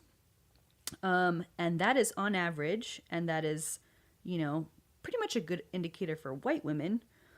Yeah, I can't For imagine. black women, the Equal Pay Day is August 22nd. Oh my God. For Native women, Equal Pay Day is September 23rd. Oh my God. And for Latinas, it is November 20th. Think about that, people. That makes me want to cry. And that's like, I think this is, again, a really good harking back to like people like your dad, for instance, who are finally kind of realizing like what those cents stack up to. What those cents stack up to, what having to do extra housework on top of not getting paid as much, what having to do emotional labor to keep relationships kind of missed together. This conversation.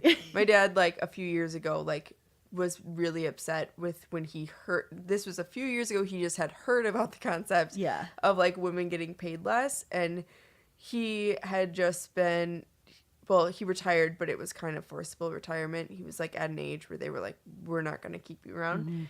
And he was like very angry because he had there was one woman he knew of in the company who had made more than him. Oh, God. Right? And so he was like, that's not true. Women don't get paid less. Like, blah, blah, blah. And my dad has always been a really nice guy. And therefore, he's not always had the opportunities that he should have had.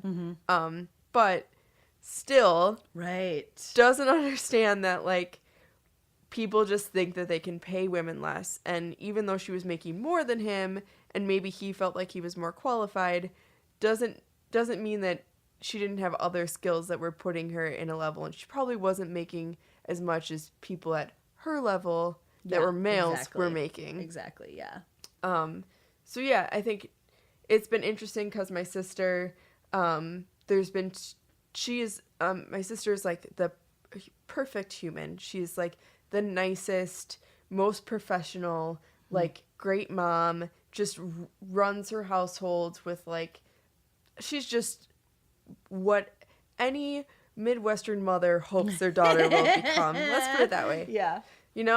But she's had a lot of problems with jobs lately where when trying to get to the next level, she is not the candidate that's getting hired. Even at organizations where she's like running that shit. And so we talked a lot about that, like her and I do, and one of the things we talk a lot about is like being too nice. Like if anybody is too nice, it is her. Yeah. And just like not saying, well then screw you guys if you're not going to give me this opportunity. This is what that means. Yeah. I need this. Yes. If I can't have this, I can't do this anymore. And my dad, we've had some really interesting conversations where he's been like, was it something about the way that we raised you girls? And just coming from this space of like, what is it that has put both of you in a situation where you aren't making the money that you deserve to be making with your education, with your skill level?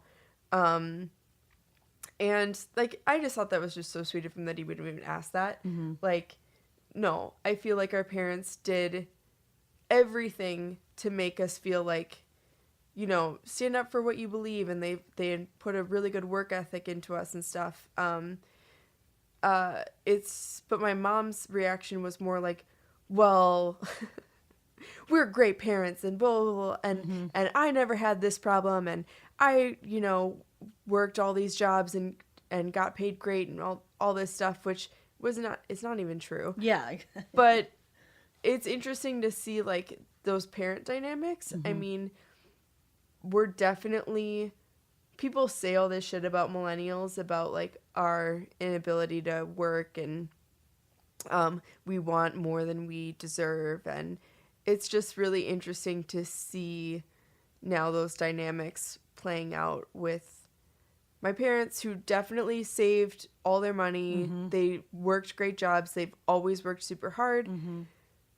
And I am so glad that they have the lifestyle that they have, that they were able to retire before 65, that they, like, have a second home. But we will never have that. Like, it doesn't matter how hard we work or how much we save, that will never be an option. And I don't know, I just find that really interesting. For instance, like, because of my concussion, I have a lot of, like, physical problems where I need to get massages, and my mom sees that as, like, well, you guys get massages all the time. Totally. If I was going to the chiropractor, I know she wouldn't see it that way. Yeah. But, like, chiropractor won't do anything for me. Totally. Yeah. Kind I don't of know. like residing in that, like, old school mentality still, and I think it's really interesting again with, like, older people, like baby boomer generation, where it's like there are some people that paid their dues, they took the bait, they ate the story that they were told, they lived the American dream, and it worked. Yeah. Lucky for them. Yeah. And there are some people of their generation, they took the bait, they did everything they were supposed to do, it didn't work. Right. And they're finally, it's interesting because some people are waking up and having a conversation about it. Some people are now breaking off from that, you know, taking the bait. Some people are still taking the fucking bait. Yeah. Still trying to, you know, live on this track that they were told, if you do this, this happens, you get it right. And they're upset about not doing it. And it's like, but you're not changing anything. And so it's like, it's interesting. I know, it's like, it was hard because I think that was one of the things with when I was trying to decide to quit my job, like talking to my parents about it. They definitely weren't, like, excited about it. Yes. They were one of the people who was like, what if people are going to think you got fired, blah, blah, blah. And I mean, it's just, it's like you're trying to compare now to 40 years ago. Right. Like, work and the work culture has changed. Like, it's not what it used to be. Right. And, like, I appreciate the advice, I appreciate the support, but, like, you're trying to give me outdated advice, so that's not helpful. I'm obviously not you. Well, it's not you, but it's not the times anymore. No, but I mean, yeah. Like, it's not the time. It's not, yeah. It it's still all of works it. for some people, but, It absolutely does. But businesses are, it's getting harder for businesses to maintain anything that looks like the previous culture as well. So even if you do get a job that looks similar to the way it did 40 years ago, if it's a salaried position where there's great benefits, where you have the ability to move up, a lot of those companies are finding that they can't support that either. Right. So you're still not getting paid as much as you should be. And you still don't, you definitely don't have the benefits that our parents did. Right. That's for sure. Yeah.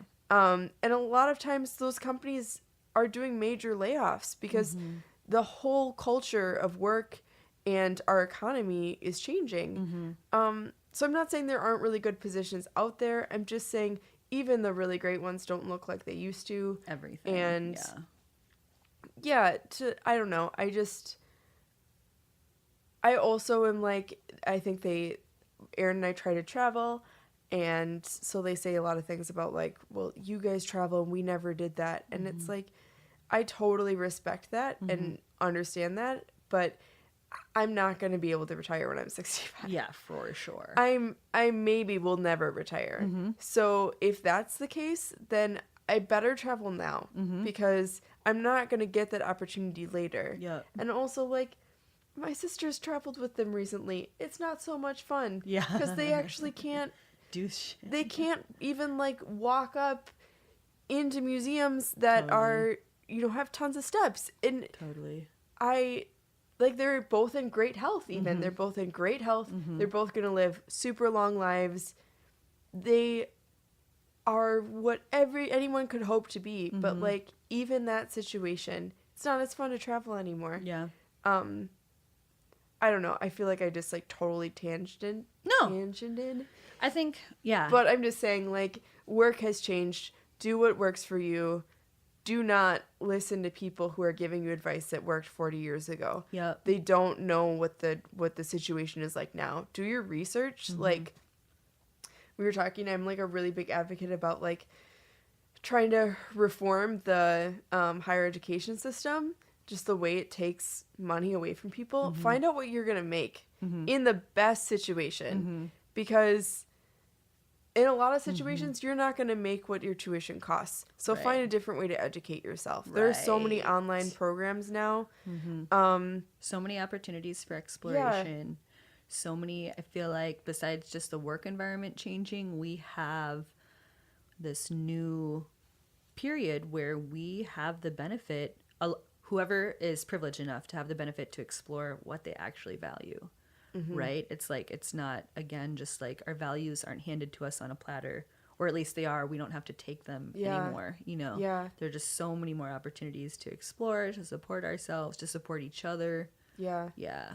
And if you, like, are struggling, talk to people about it. I mean, this is, I can't believe I'm sitting here and, like, telling people I'm unemployed. Like, I don't even tell some of my friends that. Yeah. Like, and that's stupid. Yeah. Like, because we should be able to talk about it, and therefore, like, people can find opportunities that might help you. Because there is no shame in it, and there's no shame in, like, trying to make an honest living, and, like, however that looks. And everybody's different. What works for you might take a little bit of time to find. So be vocal about what you're looking for. Yeah. Take the advice I'm not giving myself. No, seriously, I think, yeah, just to echo back what you said again, it's like one of the most powerful things. Okay, let me preface this by saying, again, everything that we've been talking about, we know that there are a lot of people that do not feel, you know, monetarily, physically, whatever, stable, and you don't have the opportunity to speak up for yourself or get a different job or work for $15 an hour. You literally just have to hustle as hard as you can to get everything you need, and you have to keep your mouth shut. That is a huge reality. Even if you're still in that place, being able to talk to somebody who sees you, who sees your struggle, who supports you in knowing that you shouldn't be there or whatever is huge. Yeah, yes. And whether or not there's an opportunity for you to step out where you are right now, there might be in the future, and you're going to have a lot more ability to step out if you have even one person that can talk to. So even if you can't step out right now and you don't have anybody to talk to, pretend that we are the ones talking to you to get out of that shitty situation. Yeah. Or find, like, there are so many, like, Facebook groups now or, like, online groups. Look up something that you're interested in, or even on, like, LinkedIn, and just start, like, following those people that are industry leaders. Comment on their posts. Like, make it so that they start seeing and remembering you. It's so easy now to become, like, an expert in the thing you're passionate about, to be known as an expert. So do that. You're interested in, like, gardening or, like, plants, like, research shit and post in social media about the things that you're passionate about, and then search out the people who have careers in that. Make sure that they know you exist. Go and, like, take one of them out for coffee. And I mean, I do that all the time. And even if it doesn't lead to a job, it's, like, such a great opportunity to just hear somebody else's experience, and especially in industries I'm interested in. And you learn so much about, like, do I really want to be in this industry? Or, like, do I want to be in this job?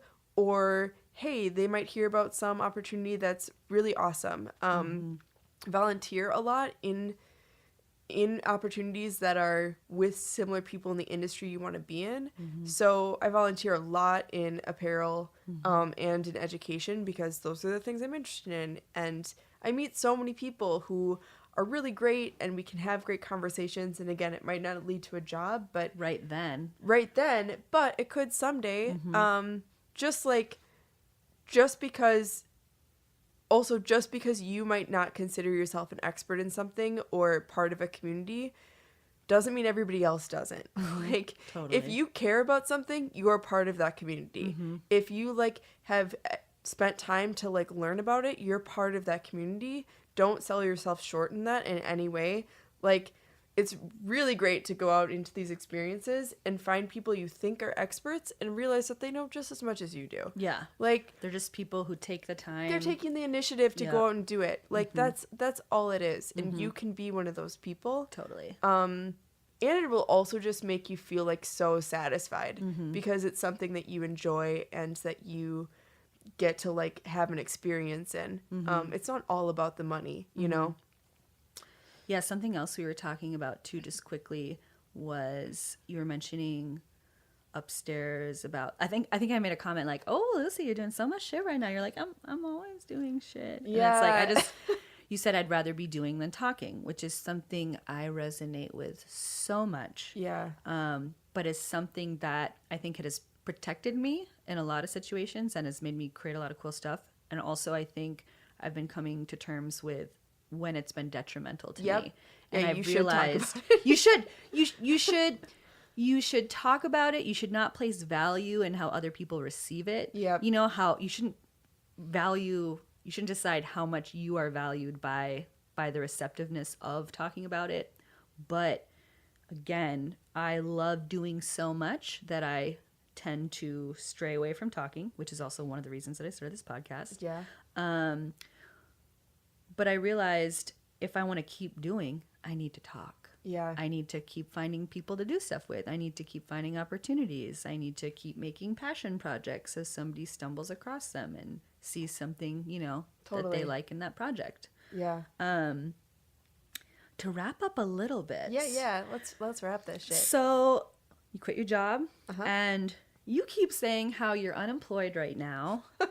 And I'll take your word for it, but also you're doing all this shit. Yeah. So I thought it was kind of funny how, like, you know, you keep saying you're like unemployed or you're not working, and it's like you're working a lot. I mean, I definitely think it has to do with like, again, that like way I grew up where I don't consider it a job unless you get like a W-2 form with it or something. Yeah. Well, not even a W-2. I don't consider it a job unless it's like you're working in an office 9 to 5. Totally. No, seriously. Like, yeah. Yeah. And so, yes, I do a lot of things, and I need to train my brain to understand that like that's a job. Totally.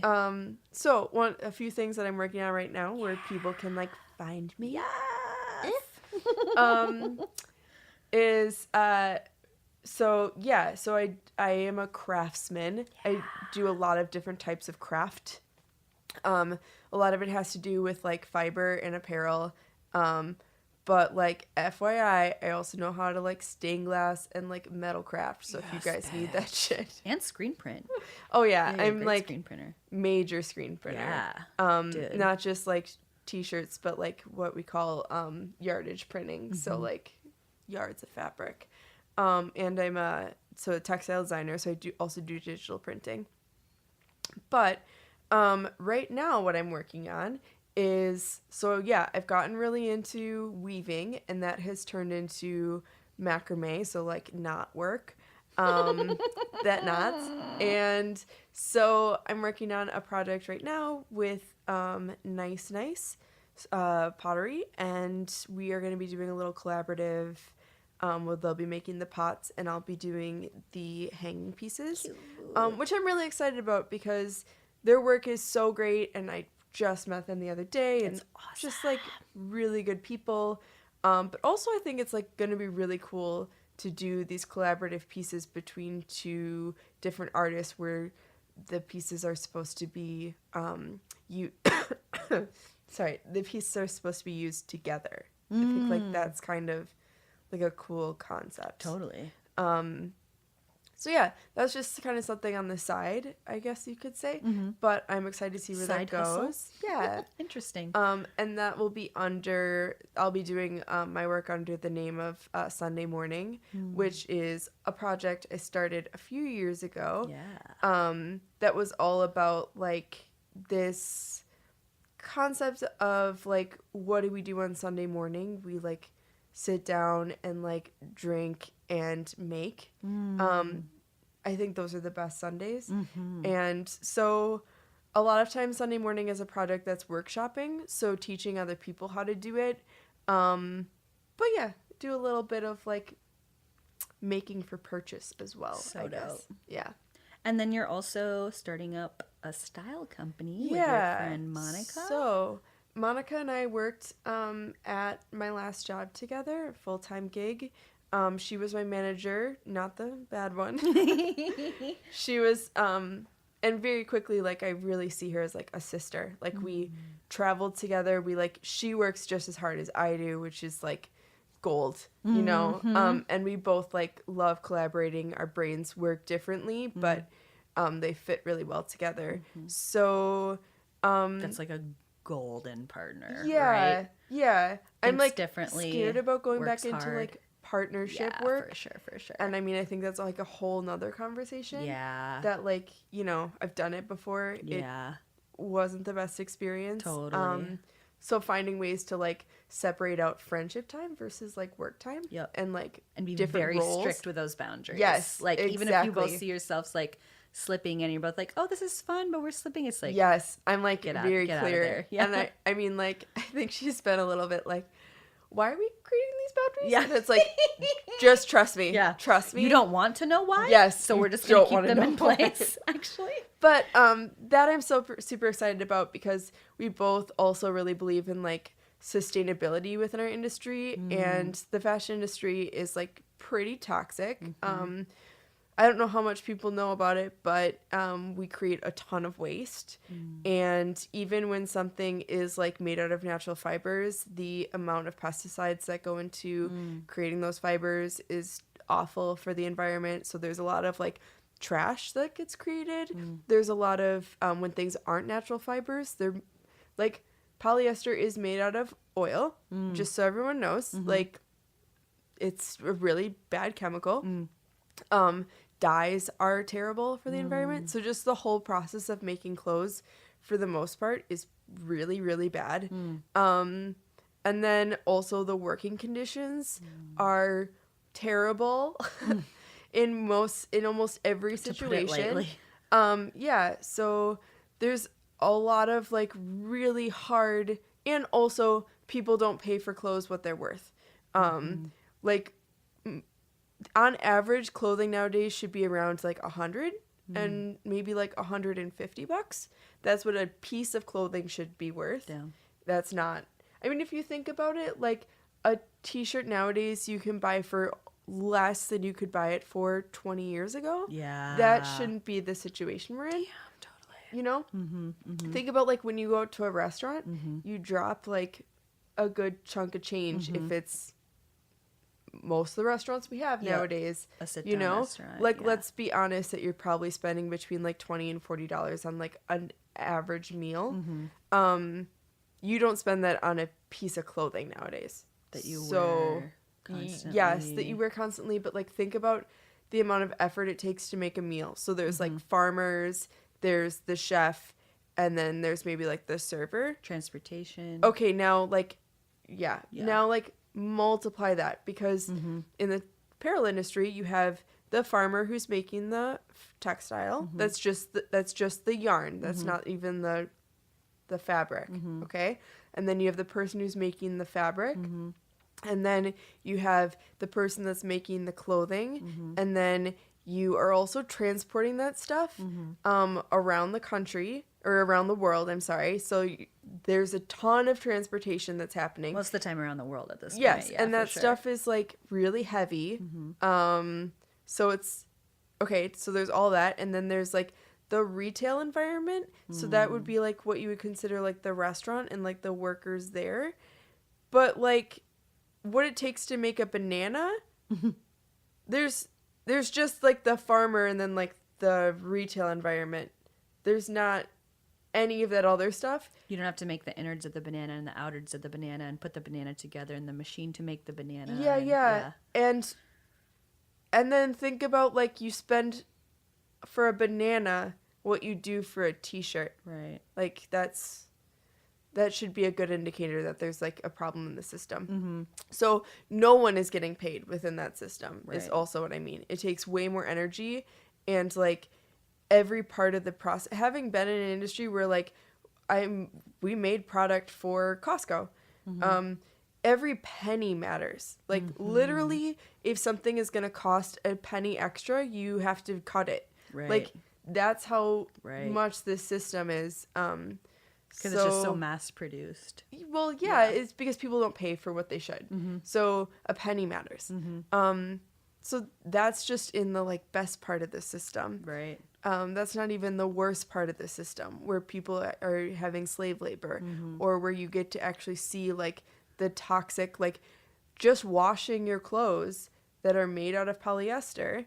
The little fibers go into our water system and then end up in the fish. And so now fish actually have a pretty good amount of plastic just in their system because it's just like just the fibers. Damn. So there's even like a whole ecology around washing your clothing that you have to learn. Damn. Yeah.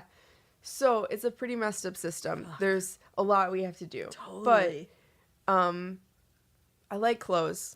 I'll be honest. Raise my hand and say I have a problem. My fiance can attest to that problem. Yeah. But it doesn't have to be as bad as it is. So we all believe in like voting with our dollars. And so what that means is like figuring out what your values are, what you want to support, and then what we do is we find all these, because there are a lot of companies nowadays that are trying to fight parts of these systems. Sure. Everybody can't do anything but parts of it. So we take and decide what your values are. Do you really believe in like women equality? So there's a bunch of companies that have women business owners that support women workers with fair wages, that donate money to women's organizations. So we have a bucket of apparel companies that fall into that. Do you really believe in like the environment? There's a lot of companies that are doing awesome stuff with like recycled fibers. So that's great. I mean, you can really recycle fibers, so why not do that? Or taking apparel waste and repurposing it in ways that are like actually really useful and that cut down on waste. Or just like not using as many chemicals to create the product. So there's like that bucket. And then we have like fair trade, so just like fair labor wages, and making sure that, you know, people are getting taken care of by companies, which is like another bucket. And of course you might have values that encompass all of that, and then great. And so helping find those things that you need in your closet, because we all need to wear clothes in this culture, and really paying for the things that are great quality, and that will fit well into your closet and be useful. I like to think about your closet as like almost like a bank, or your resources. Like this is your box of resources to create your look and style. And as we were talking about, like what you wear affects how you feel. So let's make sure that like also makes you feel really good. So one of the major parts of our style service is that we go into people's closets and we help figure out, like, are you not wearing this because the button's broken? Like, well, let's fix that button. Cute. Or like, are you not wearing this because like it is too tight or too loose? Like, let's make the clothes that you want to be wearing actually part of your resource system. And then anything that you're not, will help you get rid of it in a way that's like beneficial. Good. Yeah, like, totally. Find somebody else that can actually wear it, or give it to a resale shop, or like give it to one of the companies that can actually break down those fibers and recycle them. Nice. So yeah, we just want to make sure like your resource of your closet is actually helping you, and that you don't have a lot of like crap sitting in there. Totally. That's not helping you. So when you first were talking about that, I was thinking this was like a service you guys did for like wholesaler shops or something, but it's for individuals. It's for individuals. That's awesome. Shops, they're good. For the most part, it's like people that are just like, I don't have time to figure this out. Or, Sure. I mean, everybody has something in their closet that like has a seam ripped on it. Totally. And it's just sitting there and That's they could be awesome. wearing it. Totally. Yeah. So one of the things we did is we went and worked at a sustainability workshop, and we showed people how to like rework a t-shirt so that it fit better into their wardrobe. Because we all get t-shirts from like everything, and then you're like, well, it's cool, I'll wear a t-shirt, but like it's not something I'm gonna wear like going out. Right. Like, let's rework it into like, we made these really cool little tops that like cross in the back, and you can like wear a few different ways, and it's just like Super t-shirt. fun. Yeah. Oh yeah, that's awesome. Yeah. Cool. Yeah. So you guys don't have a name yet. You're working on it. We don't. Okay. You can find us on Instagram though, kandler.co.styles. We do have some t-shirt restyling tutorials on there. Fun. We'll be adding a lot more about like brands that we're like excited about and supporting. There's a lot of local companies that we hope to be like featuring a lot more, because that's a really great way to like, I mean, you're talking about like fair trade, then Right. you're talking about like a reduction in resource waste, stuff like that. So yeah, we want to just try to make style fun again, but also not like bad for the world. Yeah, totally. You know? Not have to feel guilty about it. Yeah. So is that, obviously that's the best way to like see what you're doing? Is that also the best way to contact you? Just like message you? My regular Instagram _Kandler_ is the best way to contact me and reach me. Cool. Yeah, message that's you where there. I use like do all my things there. Cool. Yeah. Cool. Yeah. Do you guys have any workshops coming up or TBD? No, we are actually looking for people right now that might want to be test subjects, which means free. Whoop, whoop, whoop. Yeah. Yeah, we're like really interested right now in like learning more about the best process for people. Totally. Because we're finding from working with people and just like letting them be part of the conversation that there are some ways that people want to work with us that we hadn't anticipated. Totally. Just being like more of the process. Yeah. And we want to make sure we're like building that into our business plan. Totally. So kind of an exploratory phase right yeah, now. yeah, That's yeah. Awesome. Yeah, and we've already like learned so much, and just been having like a really good time with it. Yeah, definitely like want to know too what kinds of things people want as like additives to the process. So like Totally. if we ran a workshop where we just like taught you how to sew buttons on, is that something you'd be interested Yeah. in?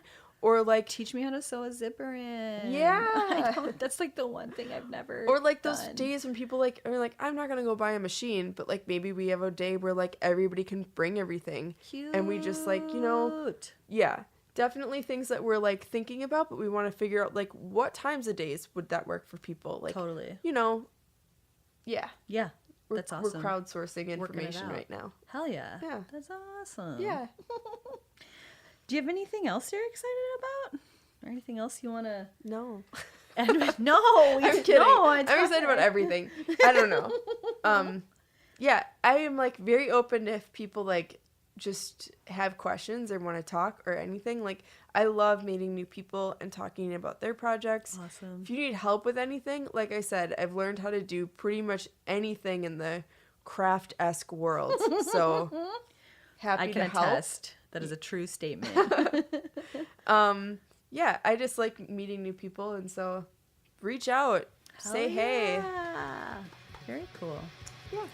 Thanks for coming. Oh my god, I had so much fun. Cool. Okay. Bye. Attention! You have been listening